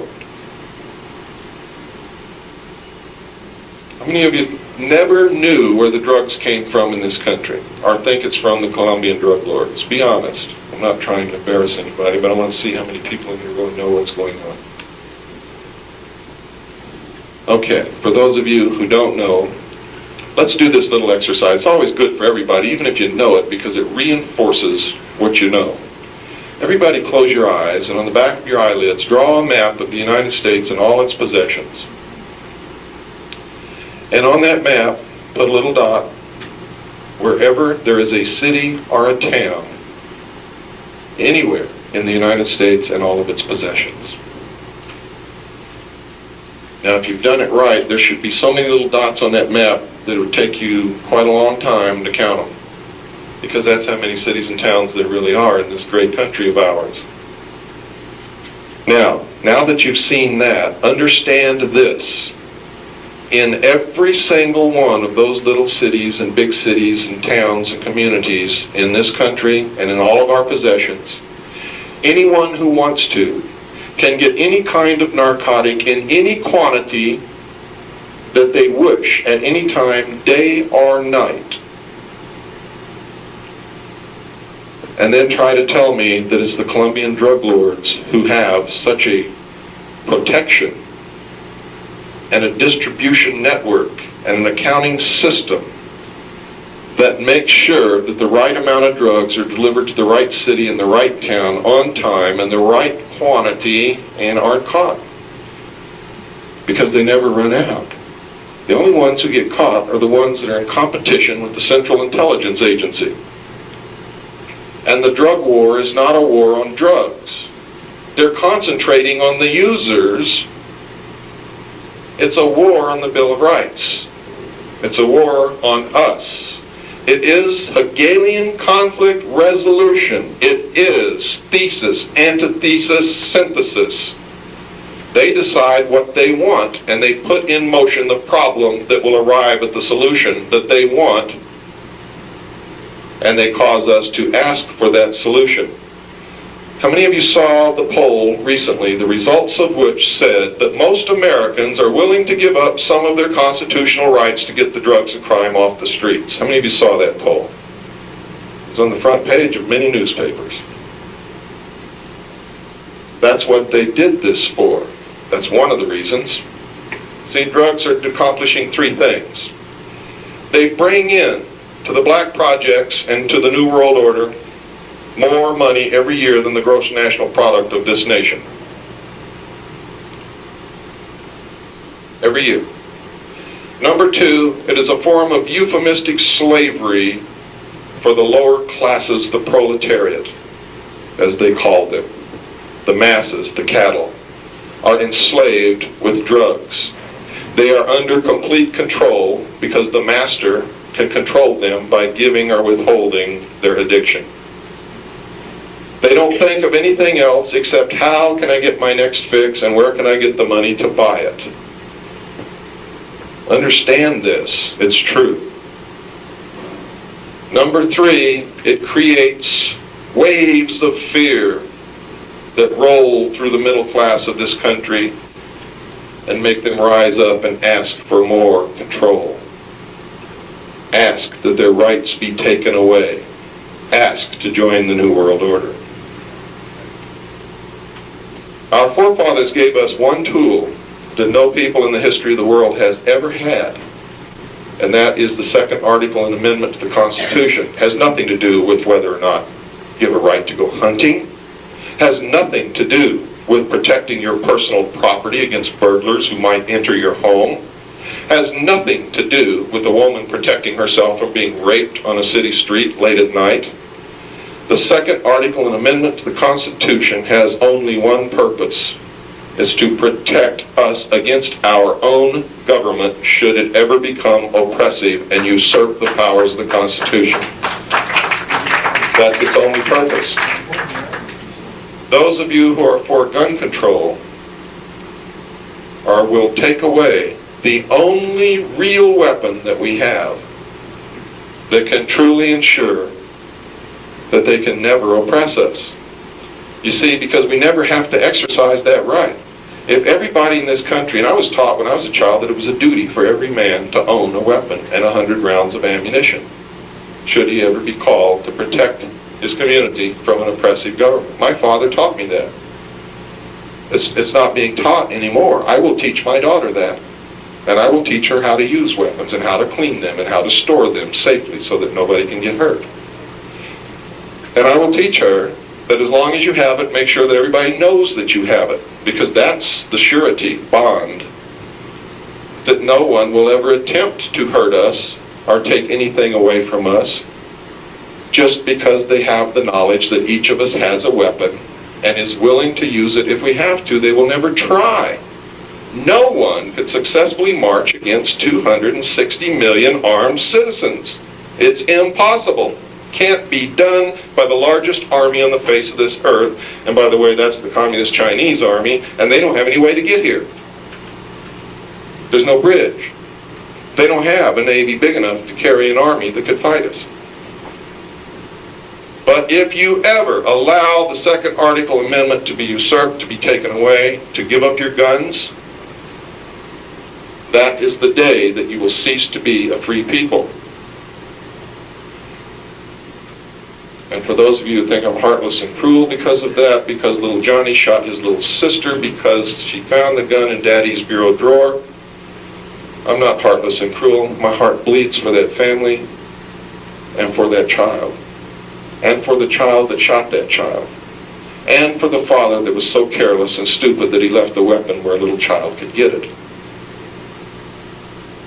But I'm not going to give up the freedom of a whole nation of people because little Johnny shot little Susie. That's not right. Every right bears with it a responsibility. Just like the freedom of speech. You're responsible not to slander your neighbor. It doesn't give you the right to slander someone or tell a lie about someone or hurt someone. And the responsibility of the second article amendment does not give you the right to leave a loaded weapon where a little child can get it. You see? I hope everybody understands what I'm talking about. That's right. You take away the swimming pool. The child drowns. And that's a good point, you know. How many children have drowned in Phoenix? More children drown in Arizona than any other state in the Union. Less children are shot, but they still want to take the guns away. But nobody's trying to take the swimming pools away. Why? Because you're being brainwashed that it's the gun that does it. And nobody's brainwashing you, telling you that it's the pool that does it. I hope you understand that. You can take away all my guns. If I want to kill you, believe me, I'll do it. And I won't need a gun. Guarantee you, I'll do it. And I might do it with a swimming pool.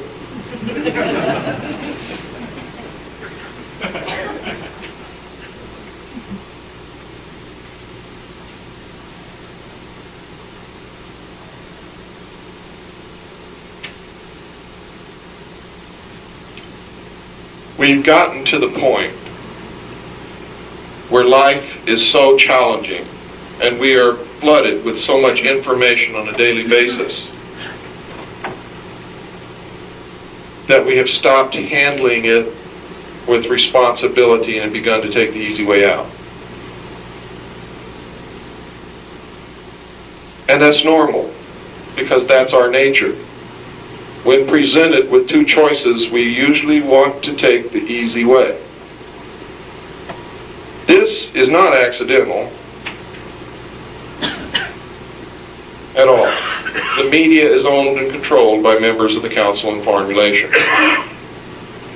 All of the media in this country is owned by 5 corporations. All owned and controlled by members of the Council on Foreign Relations. That includes the network television, most independent television, all the newspapers in this country. That's why you don't get the truth. That's why during the Iraq War, you were told that 94% of the American people support the president and support the war. It was a lie. That's why during the war, out of 800 interviews conducted about the war on television, there was only one dissenting opinion. Out of 800 interviews. That's why on the media you never saw anything about the large demonstrations taking place in every city across this country, unless you lived in the local area. And even there, in many cities, they never showed it even on the local television stations. Fox TV in Los Angeles admitted it. I believe it was Fox. Was it Fox? I don't want to make a mistake here. Let me retract. Let me say, one TV in Los Angeles admitted it. Admitted that they purposely did not cover the anti-war demonstrations. Look what happened. How many of you remember the name of the reporter who stayed in Iraq? What was his name? Peter Arnett. Peter Arnett, right? Remember him? What happened to him? Because he was reporting from Iraq and was telling what was really happening there. What happened to him? Any of you know? Have any of you heard of him since then? His career was destroyed.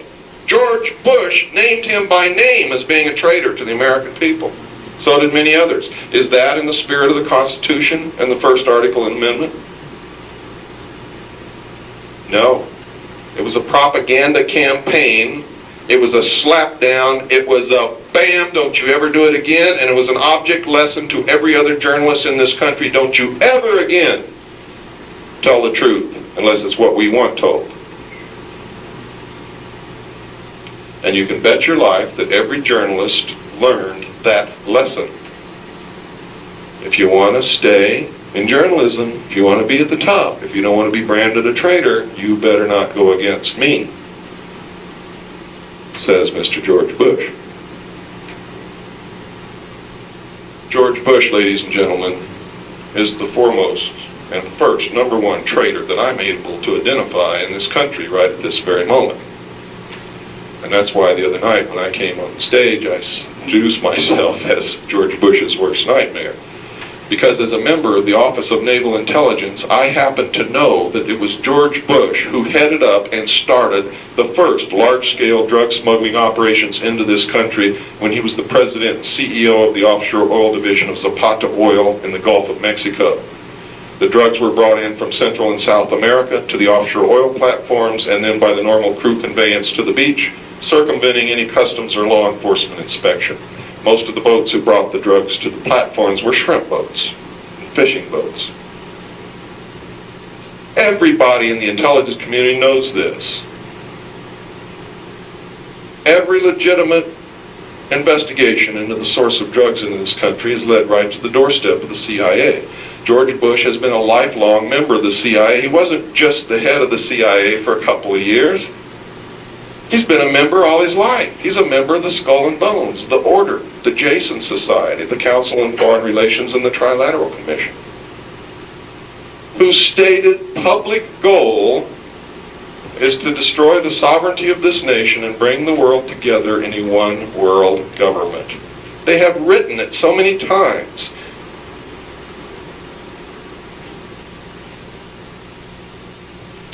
So how can we elect a president who belongs to an organization who states that he wants to do away with the sovereignty of nations, and then he takes an oath to uphold and defend the Constitution? I mean, there's something wrong there. It doesn't click, does it?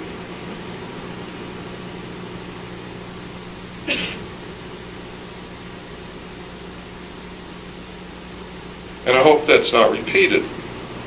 You know, when I first began what I was doing, I heard of a gentleman who was a Vietnam War veteran, a hero, who was talking about something that he learned in the Golden Triangle. Drugs being purchased by high-level American officials, but years ago. And I got on the bandwagon and helped him out. Started spreading his message. Then I found out that this man was the principal agent to the National Security Council for the Intelligence Support Agency of the Special Operations Division of the Department of Defense. You know what that is? That's Ollie North's boss.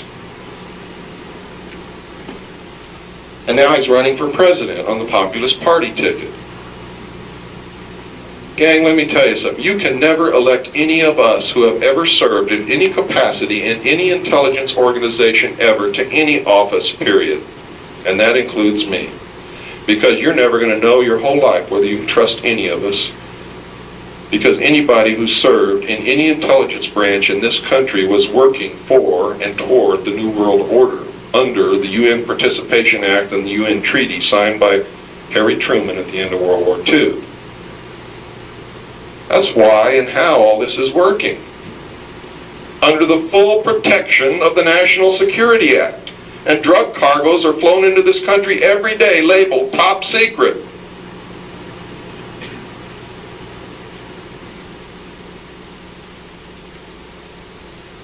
I wondered why Bo never named anybody that was participating now.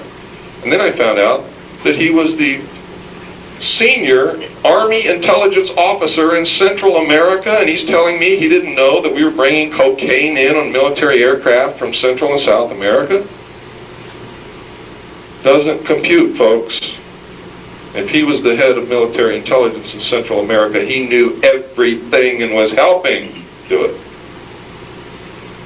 We must grow up. You have to send one of you to office, not one of us.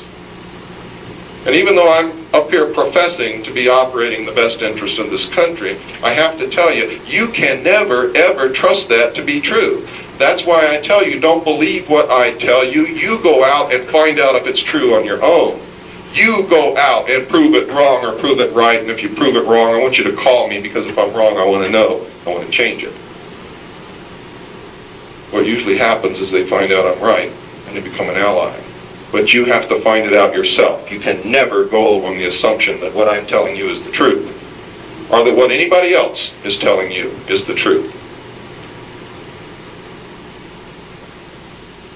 And I'm going to tell you right here tonight, you elect Bo Greitz president of this country, and he's going to lock you up.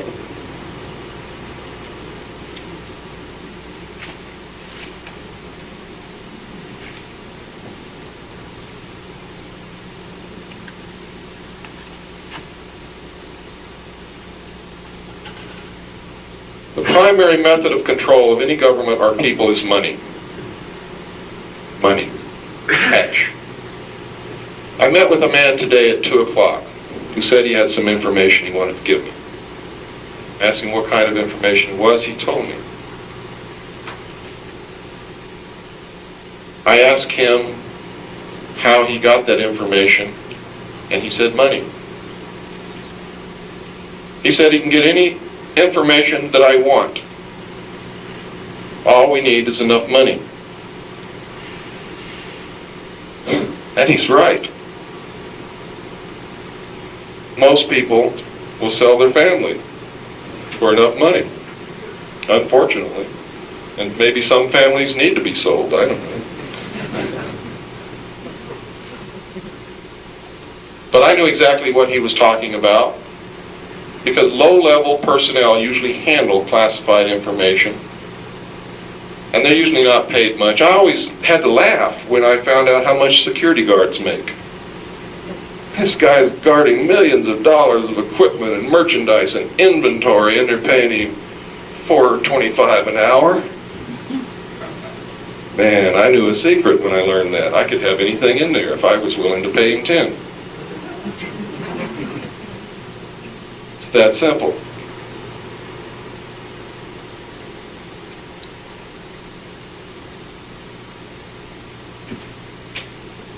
We lost this government in 1913 when the Federal Reserve was established. I hope everybody in here knows what the Federal Reserve is, and I'm sure that most people believe that it is an agency of the federal government. I'm going to tell you tonight that it is not. It is not an agency of the federal government. It is not an agency of Congress or of any other agency of government. The Federal Reserve is a privately owned corporation. The majority of stock is owned by European banking interests controlled by the House of Rothschild, which is the Bank of England. Understand that.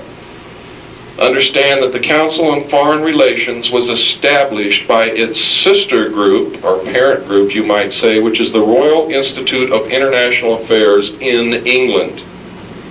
The Royal Institute of International Affairs is also called Chatham House. Chatham House is the elite club of British intelligence. The Council on Foreign Relations is an extension of British intelligence, is one of the highest levels of what I call the Illuminati.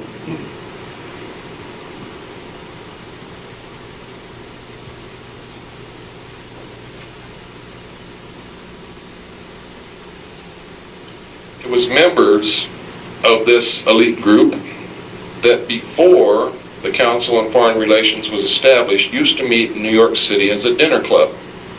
Nevertheless, they were about the same business. They established a group that met on Jekyll Island to bring about what is known today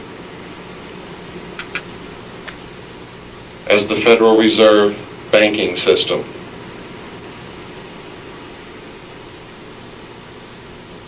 This group was made up mostly of international bankers, all who owed allegiance to the Rothschild family, the House of Rothschild, the family that literally owns the country of England. And I'm not going to go into the history of that because it takes some time. The Federal Reserve is constitutionally improper, illegal. It's under the color of law. It was passed probably illegally. What they do, folks, is they've circumvented the Constitution, which says that a unit of money in the United States is called a dollar. And a dollar is a specific measurement of gold or silver coin only. And if paper is used in place, it must be redeemable for exactly $1 measurement of gold or silver coin.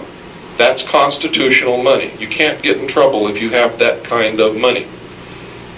Over the years, they took us off that kind of money. If you'll look in your pocket and pull out one of those dollar bills, you'll see that it says Federal Reserve Note. A note, by definition, is a piece of paper that says that somebody owes somebody else some money. It cannot be redeemed for anything. They have even taken the worth from the coins of this country. If you look at your coins, you'll see that they are no longer silver coins. They're what's called copper clad. They're copper with a thin layer of silver plating over them. Our money has no value whatsoever. It is worthless.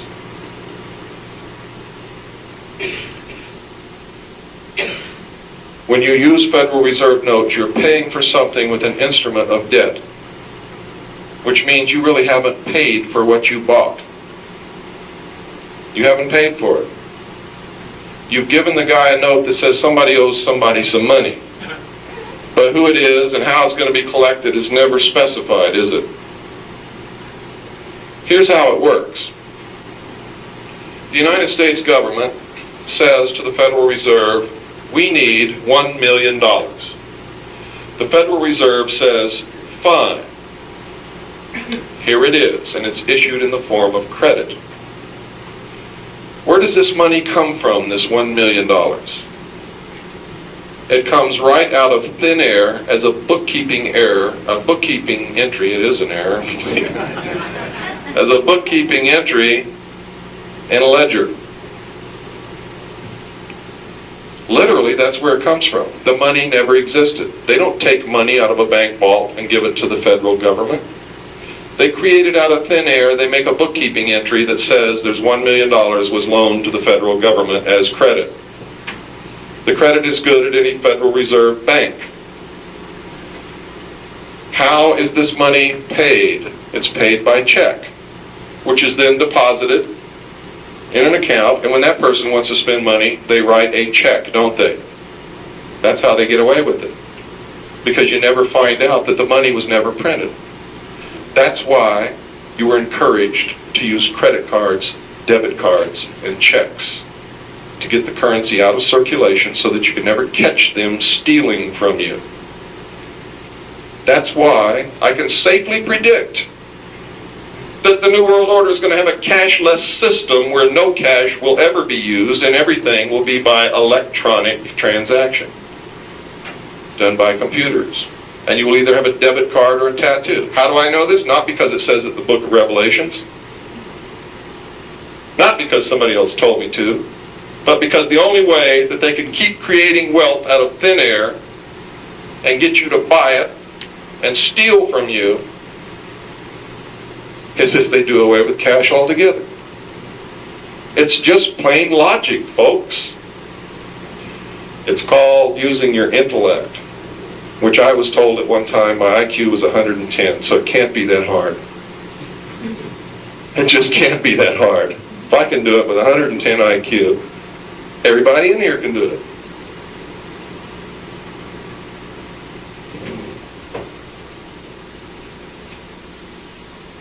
All of my predictions are based upon study, hard work, research, knowing what they need to do to continue their plan. And every one of them come true. As I said before, my goal is for none of them to come true. Because if I can get it down to where no predictions that I make come true, we're going to be in pretty good shape.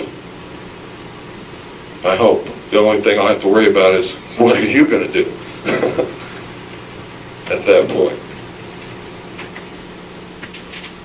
Now, how are they stealing from us? It's simple. The money was never printed. So when the government pays for something, they're paying with nothing that exists. Not only that, but the federal government has to pay this money that they were loaned that doesn't exist back. Where does it come from? Taxes, folks. Not only do they have to pay that money back, but they have to pay interest on the money, which was never even created, not even out of thin air. That's why you keep getting poorer every year. That's why the middle class keeps shrinking. That's why the price of homes has to go up. That's why inflation must occur. Because when you create something from nothing, it creates inflation. When they blame inflation on an oil shortage, and everybody buys it, and everybody says, yeah, it's all because of those damn Arabs.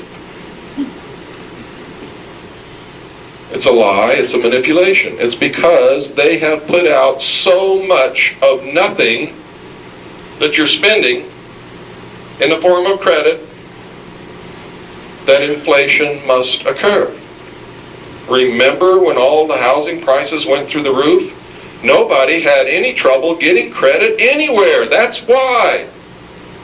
If you wanted $200,000, all you do is walk down the street and ask for it, and you got it. And the guy that owned the home knew it, so he raised the price of his home to get some of the action himself. And pretty soon, everything went through the roof. That's what inflation really is. It's a manipulation of the money supply by introducing worthless money into the system. In the case of the Federal Reserve, it's done by issuing credit.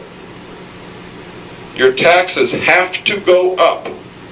They're going to go up, and they will always go up until you reach the level of poverty that they want you to be at. Because the interest has to come out of the sweat of your work, because it doesn't exist anywhere else.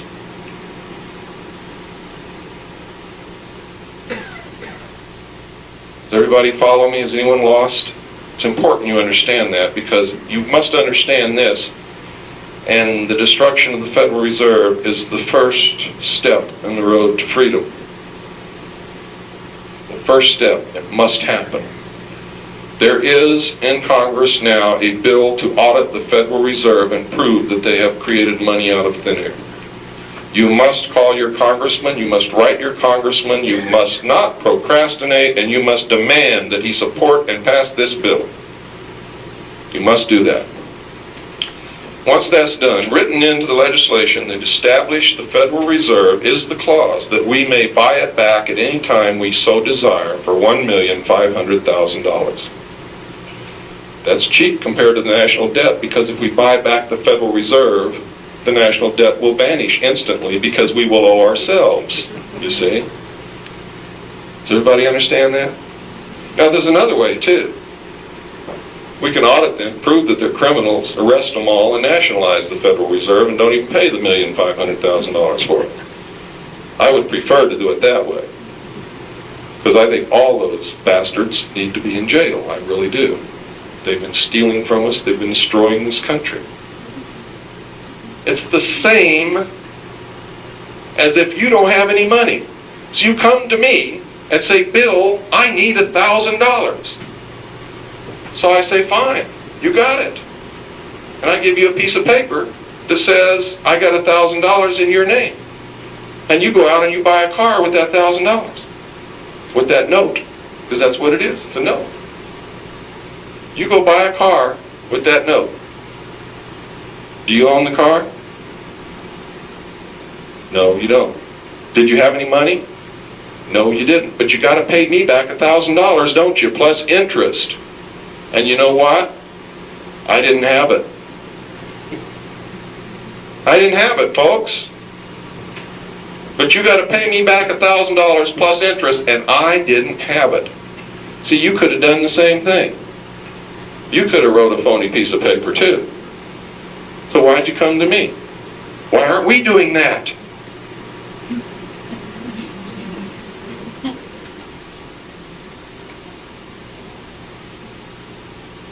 Did you know that your congressmen know all about this?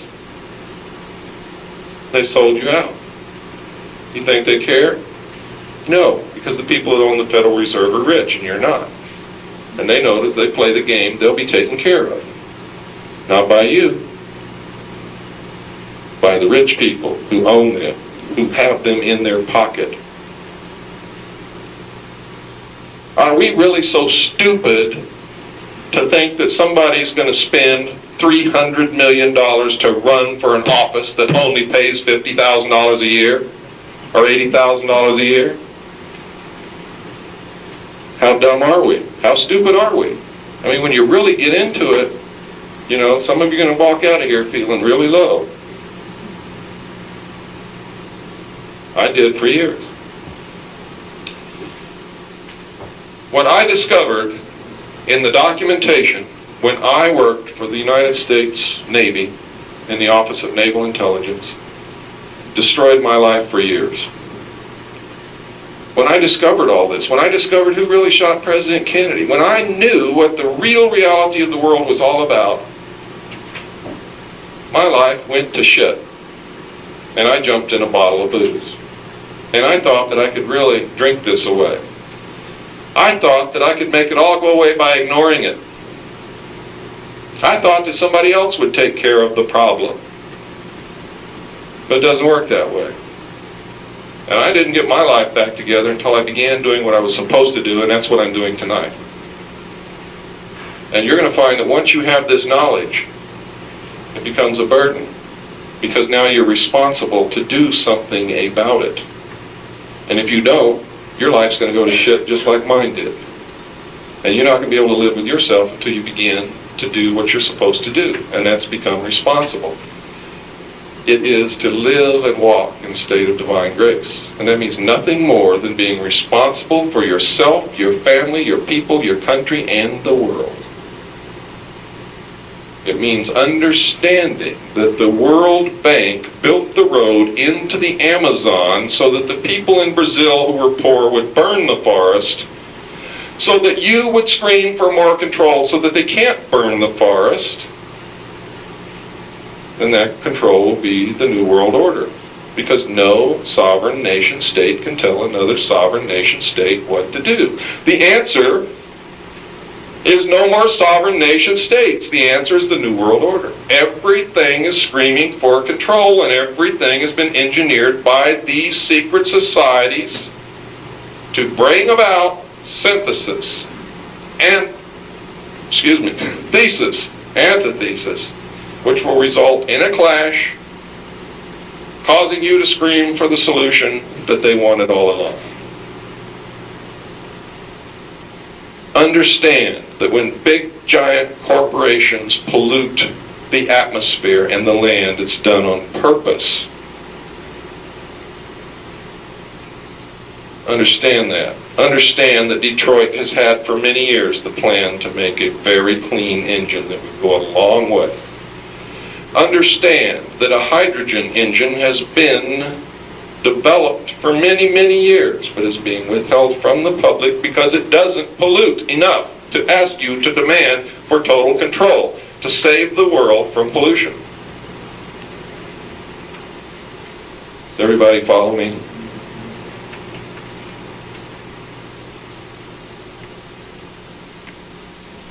God, I hope you do.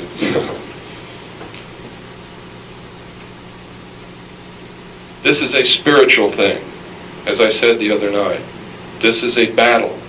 It is a war. It's in its final stages. And whoever wins is going to be the victor for a long time. We're playing for high stakes. Playing for your very soul. You're playing for the future of mankind. This country, what we have here, is not possessed and has never been possessed by anyone else in the history of the world. No peoples have ever had the freedom that we have. No peoples in the world have ever had the opportunity to truly govern themselves. Never. Anywhere. And no other people in the world have flubbed it so miserably as we are flubbing it. We're flushing ourselves right down the toilet. That's what's happening.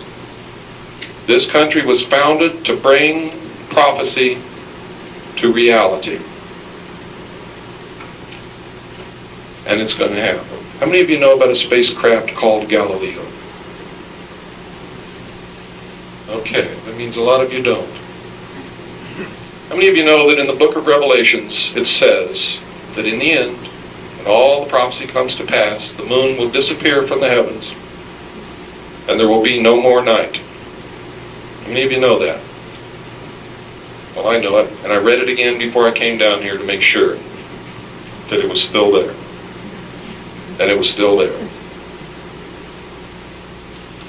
In 1957, a study was conducted by a secret group of scholars called the Jason Group. They're administered by the MITRE Corporation. They are the biggest, best brains in this country.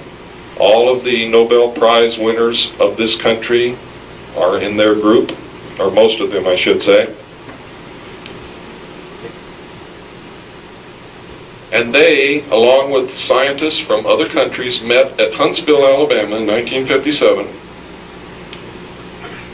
and decided that we're in for some deep trouble. They predicted that the population would double between 1957 and 1990. And then again after that, and then again after that, and again after that. They predicted that we are in the downward swing of a warming period in the geological history of this world, which means that we're going into an ice age, not a desert period as you've been told. That this had to be kept from people. Because you have to understand that an ice age will destroy civilization as we know it. Can't feed people if you can't raise animals and you can't grow food, can you? That's why they've been telling you that it's getting warmer every year. It's not. And all you got to do to prove it to yourself is go down and buy this year's, not the new edition that just came out, but this year's edition, the last one. One just came out right now. Don't get that. Get the one that was already out. In the Old Farmer's Almanac, you will see a little article in there about the release by the Agricultural Department through the U.S. Government Printing Office of the map of what plants can grow in what area, and they slipped. They said the reason this map had to be changed is the average climate is getting colder, and some plants can't be grown in areas where they could be grown previously. And that's the truth of the matter. Project Galileo is a spacecraft that has been fired off. It's already on its way to Jupiter. Does anybody in here know what Jupiter is? Yes. Planet. It's a planet. What's it made up of? Yeah. What gases? Methane and such. Who said that? I heard it over here. Hydrogen, what else? Helium. You know what's really coincidental about this? Jupiter is made up of hydrogen and helium and some other trace gases in the exact same proportions as these gases exist in our sun. Jupiter, as any astronomy textbook will tell you, is a baby star that has never been lit off. Galileo is going to light off Jupiter, and we are going to be a binary solar system. Now, I really know I'm stretching your ability to absorb information at this moment, and that's okay. Just remember, file it in the question mark drawer under Cooper's Crazy, but when you go out of here, you go check and see if I'm right or not. In this spacecraft, it is carrying 49.7 pounds of weapon-grade plutonium. NASA says that the plutonium is used for batteries to power the spacecraft. If that's true, and the spacecraft is only good until December 1999 when it's going to plunge into the center of Jupiter, why did they use weapons-grade plutonium when weapons-grade plutonium has a half-life of over 20,000 years? Does not compute. I sent to NASA and got back the whole kit describing Galileo, everything. And guess how this plutonium is arrayed in the spacecraft? Two banks opposite each other with a vacuum in the middle. What is that the configuration of? Atomic bomb. I heard it from all over here. You're absolutely right. That is the configuration of an atomic bomb, and plutonium is exactly what they use in an atomic bomb. Why are they going to do this? To short circuit and do away with the cycle of ice ages in our future forever, so that humanity never has to worry about it ever again. And why are they running around in the New Age movement warning everybody about earth changes and the water's going to rise and all this kind of stuff? Because for those of enough who are smart enough to listen, will go to high ground to live. Because the ice caps will melt and the water will rise, but we'll never have another threat to humanity like an ice age ever again in our future. This really sounds way out, doesn't it? until you realize that Arthur C. Clarke is a member of these secret societies. Arthur C. Clarke is also a scientist, and he wrote about everything that I'm talking about in the book 2001 and 2010. Only he blamed it on aliens. It ain't aliens, folks. Pogo said, "I have found the enemy and they are us." And he are right.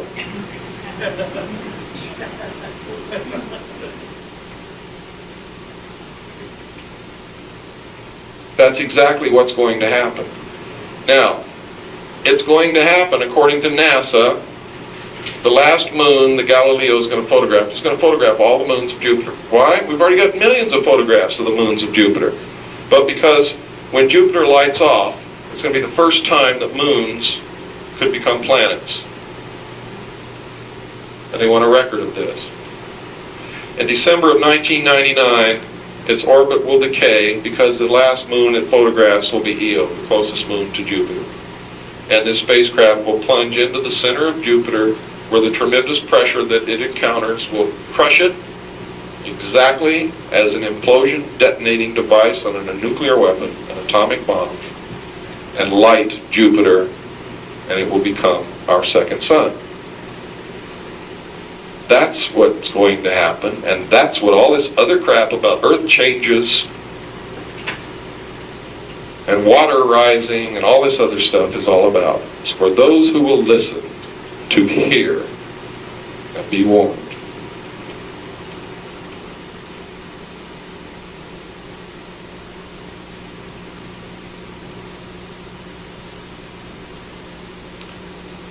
We will be able to grow food in places you never dreamed of before. We'll be able to handle the population problem for a little while longer and give them a chance to deal with it. And if we're successful in dealing with all these problems and can check the population so it doesn't continue to double all the time, then the human race might have a chance. We go about our daily business tripping over door sills and everything, thinking that we have an infinite supply of everything here. But if you look at a picture of Earth from the moon, you'll find that it's not infinite. We don't have enough trees on this planet to double the population again. There's not enough cattle to furnish leather for all of us to have shoes if this population doubles again. There's barely enough clean, pure water left for any of us to drink right now. What the hell are we going to do when the population doubles again? Where are we going to get the food to feed all these people?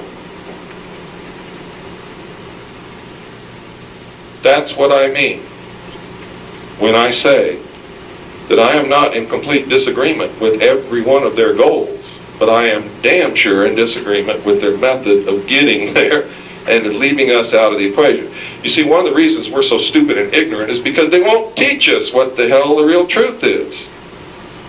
And I dislike that intensely. Because I may have an IQ of 110, but I think I'm capable of understanding some things and making decisions and participating. And my IQ may even be higher now. I don't know. That was back when I was in high school, I think, that test was taken. It's even possible that it could be lower. You know? But I'm trying. Give me a chance. That's what I want. I want to participate. I don't want to throw this grand experiment in the trash can. You've all heard it's not over till the fat lady sings. So when they tell me it's all over, don't fight it, you can't win, I say, well, you know, it's only not over because these people don't know about it. Maybe if I tell them, maybe we have a chance. You had your hand up.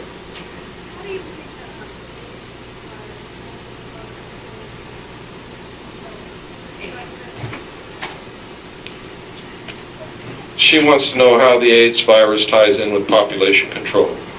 They tried very hard after they determined that there was a population problem to get us to listen and to use birth control. Birth control pills were never developed until they understood there was a problem. They tried to educate the whole world to the concept of zero population growth. Remember that? I remembered everybody was talking about zero population growth. Every cocktail party, everywhere you went, they were talking about a book called The Population Bomb. But it went away. People quit talking about it. People forgot about it. And people are still having babies just as fast as they can crawl into back seats of Chevrolets.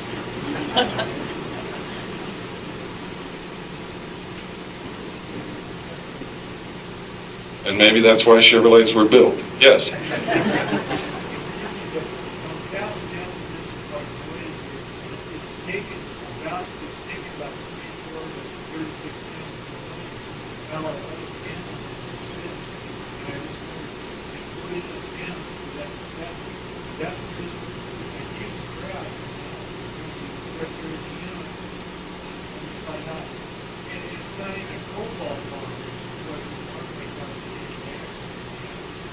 You missed the point. The half-life of weapons-grade plutonium is over 20,000 years. It could power this spacecraft for 20,000 years and still be the most poisonous substance in the universe and still detonate an atomic bomb. Everybody understand what half-life means? It means that it decays to half its original radioactive level in that period of time. I understand your point, but it's not valid in this instance. Supposedly, the spacecraft is running off the heat caused by the decay of the radioactive material, or the heat caused by the radiation radiated from the radioactive material. Even after 20,000 years, it's still going to be hot, can still be used as a weapon, can still detonate an atomic bomb. It's only got till December of 1999. Yes, ma'am.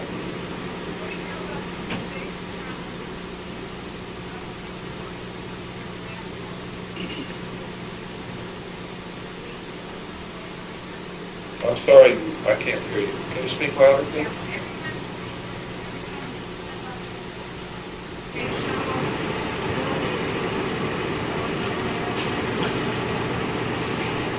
Well, first place, I don't know any more about the Challenger disaster than anybody else in here does. And depletion of the ozone layer, I believe we all know what the causes of that are. But I have to tell you something. These people don't want to die any more than you do. If they're telling you that the ozone layer is being depleted and they're allowing it to continue to be depleted, it's a manipulation, it's a lie. They know that if there's no ozone layer, they can't live here either. You have to be able to use your common sense and understand that it doesn't take a whole lot of brains to figure a lot of this stuff out. They tell us that the atmosphere on Mars is only 1/100th as dense as Earth's. In other words, a 1% atmosphere compared to ours, yet they lowered the Martian probe to the surface with a parachute. Bullshit. And the Martian probe, when it's sitting there, while the announcer is telling us there's no moisture in the atmosphere on Mars, is sending out pictures of ground fog. And we get up from the TV set after we just watched a whole gigantic bank of ground fog move across the camera's view in the atmosphere of Mars, and we go and tell our neighbor, oh, we know there's no atmosphere, there's no water in the atmosphere of Mars, because NASA just told me. Well, somebody lied. Either the picture was lying or NASA was lying. Which do you think it is? Do you know that NASA has on the drawing boards a winged aircraft, propeller driven by a hydrazine motor to fly in the atmosphere of Mars that's 1% as dense as this atmosphere here? Bullshit. It's a lie. They're lying to us. They're giving us pictures of astronauts on the moon that are lies. Either those pictures were not taken on the moon, or the moon has an atmosphere. Why? Because in the dark places where there should be no light in a vacuum, and can't be any light in a vacuum, you can see detail, lots of detail. I have a degree in photography. I know the resolution power of the film that they used cannot pick up any detail in a dark shadow area in a vacuum. It's impossible. cannot be done. Yet you see detail in the shadows cast by the astronauts in the pictures of the Apollo astronauts on the moon. They show them walking along, kicking up dust. They show the lunar rover running around, and up from its tires, dust is springing. Dust cannot exist in a vacuum. It is impossible. If you don't believe me, go get a bell jar, put some dust in there, pump the air out, and shake it and see what happens. There will be no dust in that jar. It will all cling together as a clod. They're lying to us. But what is it that they're hiding? Why are they lying to us? Did we not really go to the moon at all? Or did we go there and find something else they don't want us to see? The photographs are fake. If there's no atmosphere on the moon.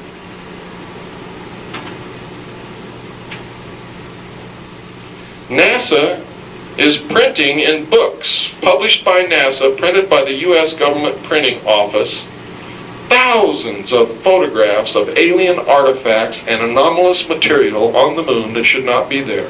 And NASA denies it. Yet anybody with a magnifying glass can see it in any of the books that they've published in the pictures. Now that means one of two things.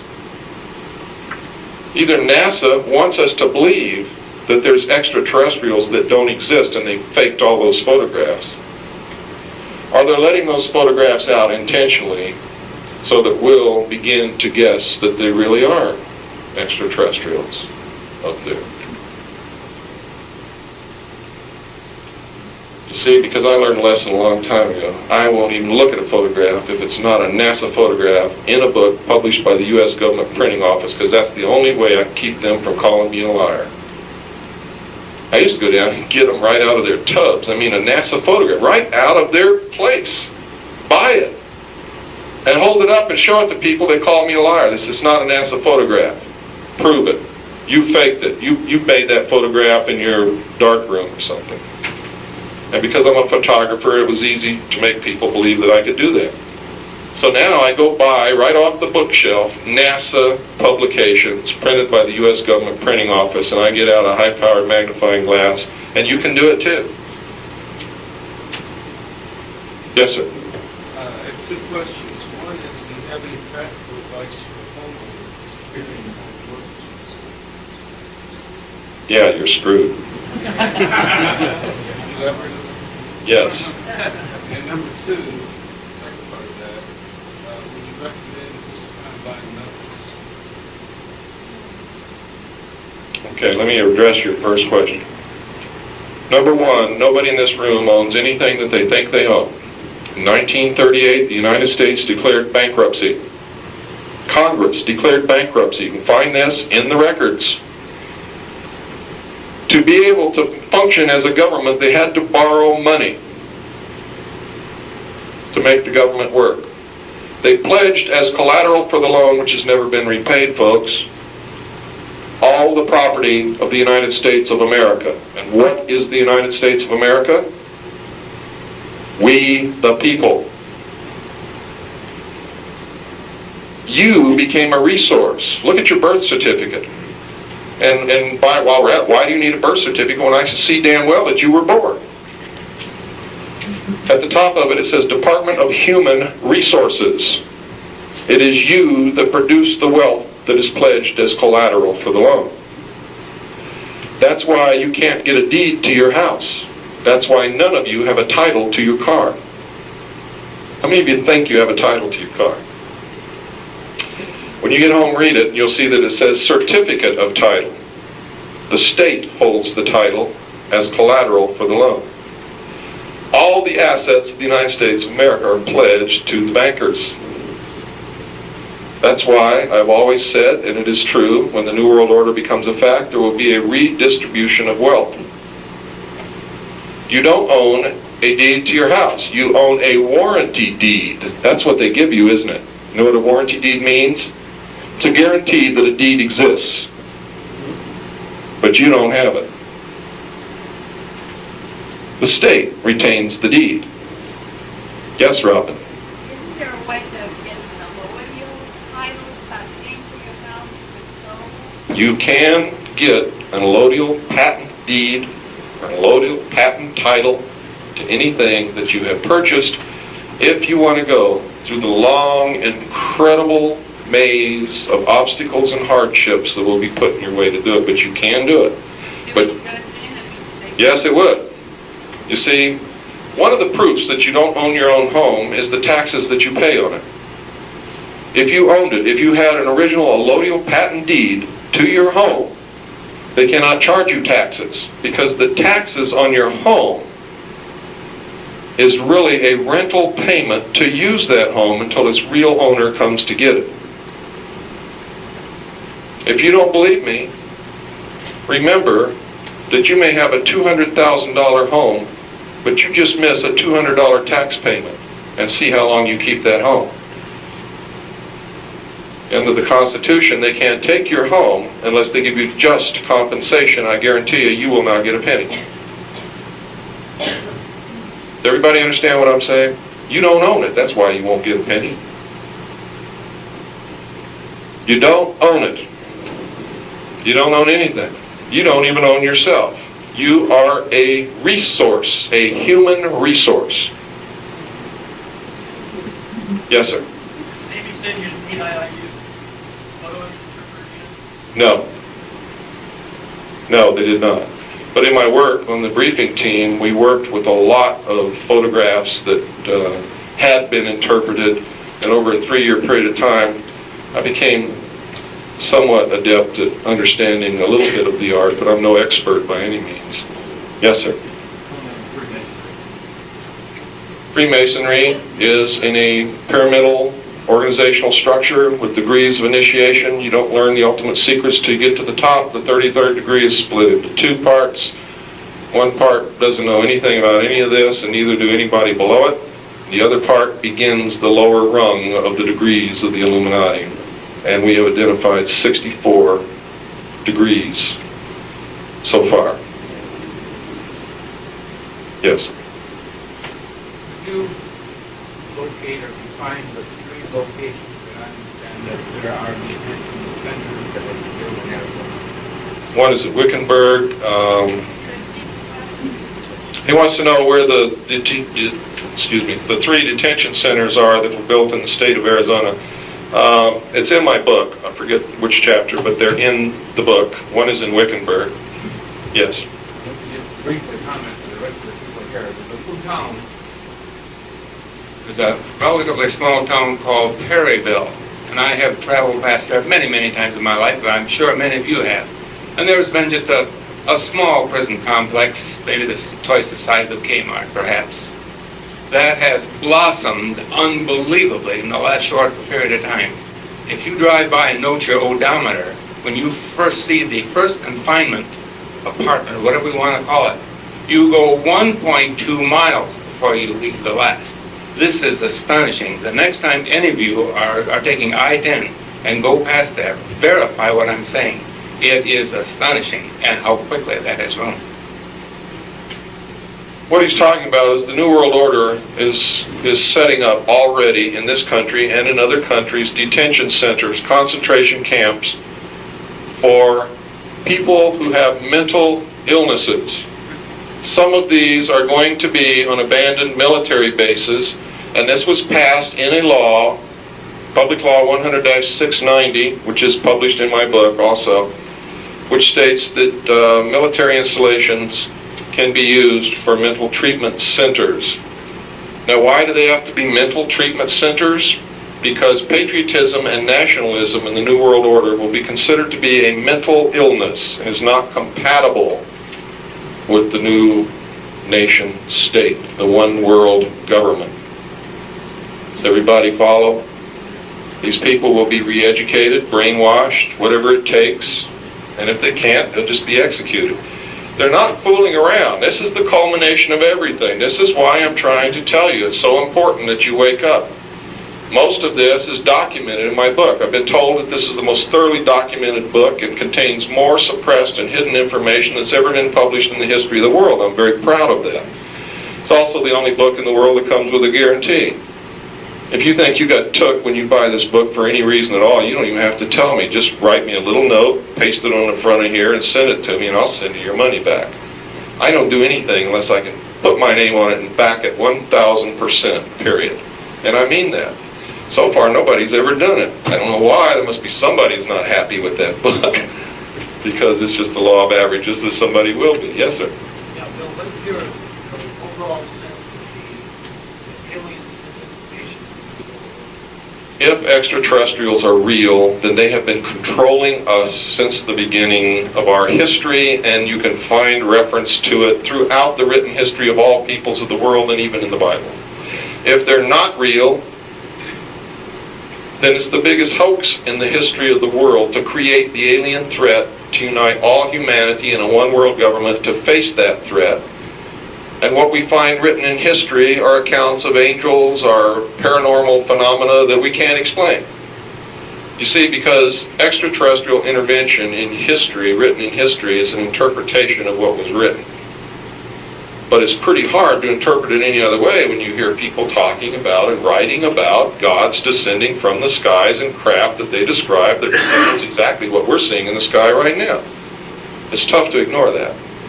But there is no proof anywhere in this world that extraterrestrials are real other than somebody say so, that they spoke to one or saw one. Do you think one of the underground bases are creation? Well, you know what's really suspicious about these little gray dudes that are running around with the bug eyes is all through the history of the world, every description of every encounter with any kind of any extraterrestrial being described as such, they've always looked exactly like you and I. Up until the time when we had the capability to do genetic engineering in the laboratory, and then up pops these little gray dudes with big bug eyes. That's incredible to me. I mean, why is there never any mention of them before that particular point? And I happen to know this for a fact, that whatever you perceive as the state of art, the state of technology, the state of medicine in the public realm, they're at least 50 to 100 years ahead of that in the black projects in secret. I know that they have the capacity to clone a human being right now in a laboratory. Yes. Stand up, Robin, and talk real loud, please. You remember in George Andrews' book, Extraterrestrial Phenomena, remember the picture of a little creature that was small that was found in part of the United States, very interesting picture of a being that's built anything like I remember that photograph very well, but you also have to understand that that's represented as being a mummy that has never been dissected or medically examined. It could be a lump of clay that someone has, you know. What I'm trying to say is it has not been presented, nor has it been treated as proof, nor has it been examined by anyone who could say that this is not a human mummy. What I'm trying to say is we've got to quit believing what we're told. Because we see a picture in a book does not mean that the picture is a true representation of what it's purported to be.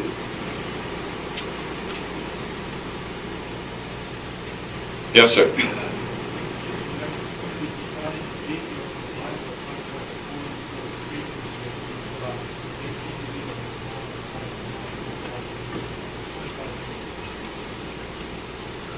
Ezekiel is one place in the Bible that could be interpreted as an extraterrestrial visitation to the earth. Another one could be Jacob's ladder, where he saw beings climbing up into the sky. You know, I mean, there's all kinds of references that can be interpreted as extraterrestrial beings, contact, landings, whatever. But it doesn't mean that that's what it literally is. One of the records in history that's very hard to ignore are the Vimana scrolls from India, which literally outline the history of peoples that came from the sky in ships that landed, that established colonies, that fought wars. The wars described as atomic blasts, and the effects that had on people that lingered, their hair fell out, are the symptoms of radiation poisoning. It's incredible what is written in the history of the world. And I don't believe that it's all a bunch of bullshit either. But I'm going to say this again. There is no proof of an extraterrestrial presence or being anywhere that would stand up for 1 second in any court of law in this land. I thought I had proof at one point. I have drawers and drawers and drawers and drawers of documents, and top secret documents, and things that have been leaked to me, and photographs. And I got 3 Superior Court judges from the state of California to come to my home and take this documentation with them and tell me if I had any proof of extraterrestrial presence on this earth. You know what they told me? Said I didn't have one document, one photograph, one shred of evidence in my entire collection that would stand up for 1 second in any court of law as proof. None of it's certified. You can't really pinpoint the origin of any of it. Even when it comes from the Freedom of Information Act, its origin and truthfulness is questionable. It's incredible. These judges were leveling with me. They wanted to help me. If there was any way that I could prove it, they were going to help me prove it. And I've got some of the best documentation that exists anywhere. And it's no good.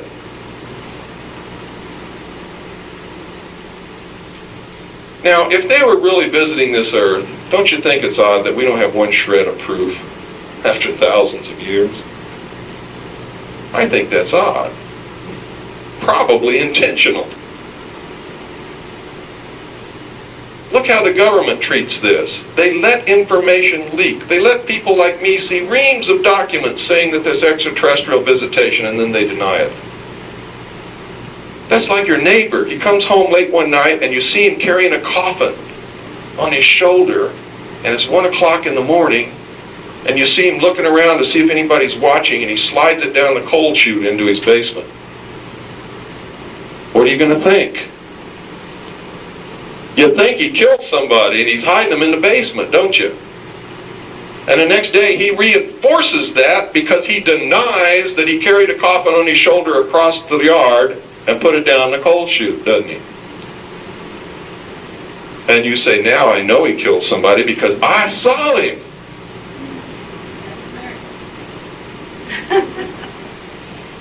It's not my America. Yes? What did you think you saw then? That ship that comes up out of the water with the flies off? I saw exactly what I described to you. Now you have to understand that if these secret societies have been withholding information and knowledge and technology from the masses of us for thousands of years, they could have had a nuclear submarine in the year 1000 maybe. Who knows?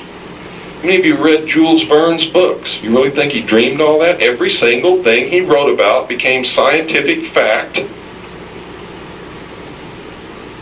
and none of it turned out to be baloney. You think he dreamed it? I don't think so. I think Jules Verne had some conduit to withheld knowledge. Now, I'm not saying they had a nuclear submarine in the year 1000. I'm saying that it's possible. Look, in 1897, all across this country, and you can verify it in the newspapers in your own town, there was a huge airship sighted flying across the country, all over the place. It landed in several states, and the occupants talked to people. And they were dressed exactly like the people dressed who lived in that time. And in one place they landed, somebody asked them, you know, what are you doing? We're flying my uncle's airship. He's an eccentric inventor. Where are you going? Oh, we're going to Illinois, or wherever the hell it was. Brad Steiger can tell you this story better than I can. And when they got up there, somebody asked them where they're going.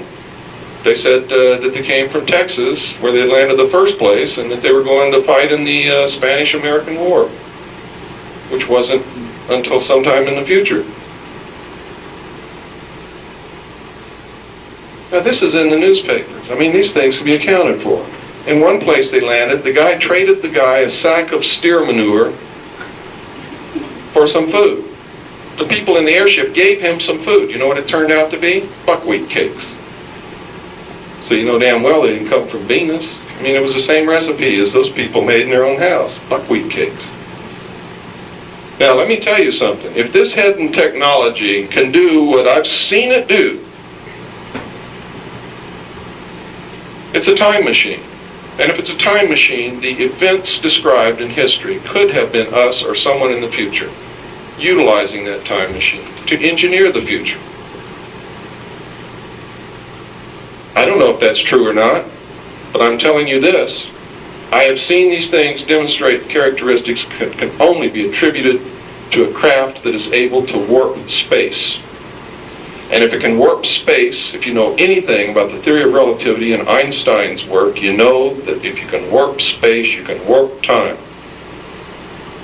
And that if you can travel from here to here, by effectively pulling this point to you, you can go forward or backward in time by the same mechanism.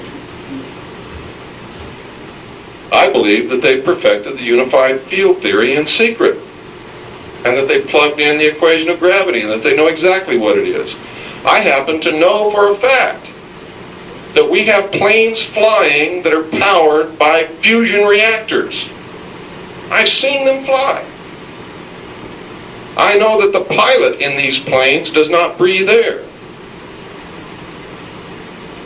They breathe oxygenated fluorocarbon liquids so that they don't get the bends. They don't have to worry about compression and decompression, and the effects of the G-forces or gravitational forces of rapid acceleration are nullified, because it's as if they're acting upon a complete body of water rather than a body that contains air and dissolved gases. And don't dismiss this, because we experimented years ago when I was the head of the mixed gas deep saturation diving department of the College of Oceaneering with oxygenated fluorocarbons. We didn't just pull that out of the air. We got the initial idea from the space program. Yes, sir. I'm sorry to ask you again, but the event that we become a cashless society, we use for the rest of the now, for example, Only if you're going to try and withdraw from the system and participate in what will be called a black market or an underground illegal bartering system, then it would be useful to have the smallest denomination of gold or silver coin that you can get, preferably gold. Bullion would be useless because nobody would know what the pure gold content of the bullion was, but everybody knows and recognizes Krugerrands and other gold coins. And as long as you don't try to shave off any, they'll accept them. They'll always be valuable, yes.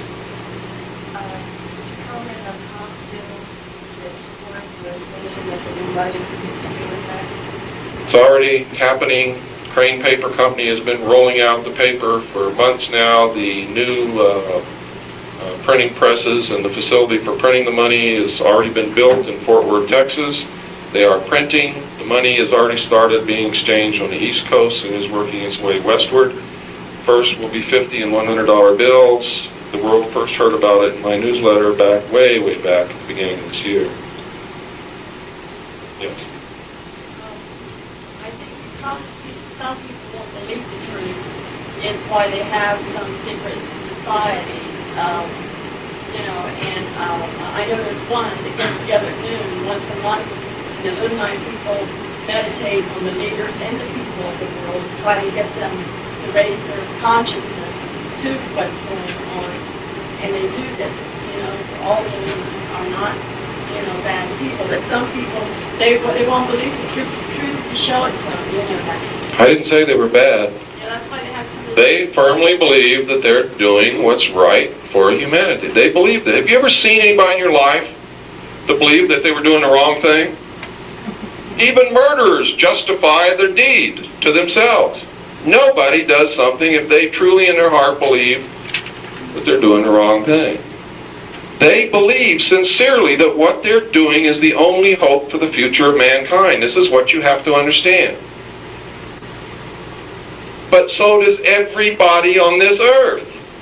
is what you also have to understand. There's not a person in this room doesn't believe that they're doing the best that they know how to do for the future of humanity. What I'm trying to say is not that everything that they're doing is wrong. It's that we're not allowed to participate. That's wrong. Our fate is being decided by someone else. That's wrong. They will decide who will live and who will die. That's wrong, in my estimation. Maybe I'm wrong. Then you know.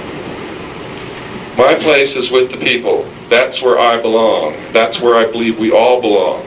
You see, I'm not in the business of farming, and I don't want a damn herd of cattle. I'm sorry. And I don't like being called one. I don't participate in that. Someone who believes that they're smarter than me and are the only ones who have a right to determine my future is my enemy. Period.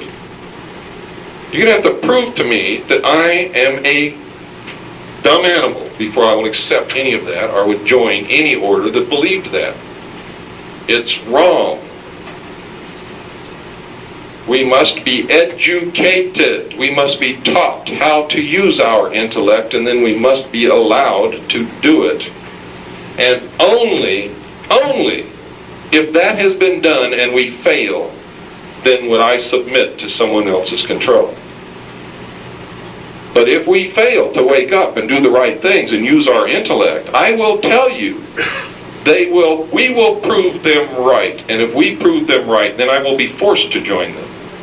And so would anyone else who is intelligent in this world. You would be forced to join them if we prove them right. Because someone has to make sure that the human race survives on this planet. I'm not talking from a religious point of view. I'm talking for common sense. Plain old ordinary common sense tells you that. You have to understand that. But we have to have the chance first. Now they say they've given us the chance when they founded this nation and we blew it. Sure, we blew it. But the real knowledge has been withheld from us. So that, I don't consider that a chance. I'm trying to wake you up to some of the real knowledge, and I'll tell you right now, there's so much of it that I don't even know that what I know is an infinitesimal part of what there is to know. That's what I'm learning. The more I study this, the more I realize how ignorant I am. I'm no longer stupid, but I'm still ignorant. It just never ends. Yes, down here. Please comment one more time on you just got me nice off last year. It seems to me that probably 95% of the information they say is very similar. Yet it kind of seems there's some type of bitterness between the two. And as far as people are off track, really off track, is that necessary? There's no bitterness. I'm for truth, and he's for deception. The Phoenix Journals are really written by Doris and E.J. Ecker. They're two con people that have a police record as long as my arm. They say that they're receiving this information from some space cadet named Hatton through a shortwave radio, who also at times claims to be God, Jesus, Sananda, and who else? Ashtar. Do you really think Jesus is going to communicate with us through a shortwave radio? I mean, that's all it takes for you to understand that what's in those journals is bullshit. But if you need more, most of it is copied verbatim from other people and is said to originate from this space cadet called Hatton. In Spacegate, The Veil Removed, the first 45 pages of that book is copied word for word, verbatim, from a paper I wrote in May of 1989 called The Secret Government. The Phoenix Journals weren't published until November of 1989, just in case you think I copied it from them. And I could go on and on and on. Lindsey Williams' tapes have been copied verbatim. Eustace Mullins's books have been copied verbatim. If there were such a thing as ascended masters, they could at least use their own words. Why would they copy from some insignificant human such as I? Another source of information, they're copying, when you said at least they're helping the word out. No, no, no, no, no. We must go from a basis of truth. If one part of it is a lie, it must be rejected, no matter what it is. If you find one part of what I say is a lie, you must reject what I am saying. You must. When you talked about earlier how you study all the different sources, you got to read for the sake of that. You can read it fine, as long as you understand, and you should, that it's coming from a point of deception. I've read all of them because I want to know what the enemy's doing. His logo tells me that he is a member of the Illuminati, and thus his intent is to deceive. The message of the Phoenix Journals is it's all over, there's nothing you can do. It is so bad now that the only thing you can do is liquidate all your assets, send me the money, I'll buy gold and store it for you. I wish you luck. Send me the money. I'll buy gold, give you half and keep half. I mean, that's a better deal than he's offered you. Yeah. Please comment on what's going on With Noriega? Nothing's going on. He's sitting in Florida enjoying a very comfortable existence in a nice, beautiful office. Call anybody in the world he wants to. It's television, movies. Yes? Judge 13 and Ted Kennedy's execution. You mean what? Judge 13. Mm-hmm. Ted Kennedy? JFK? John F. Kennedy was killed by the driver of his car, who turned in the seat and fired point blank into his head with an assassination pistol that was manufactured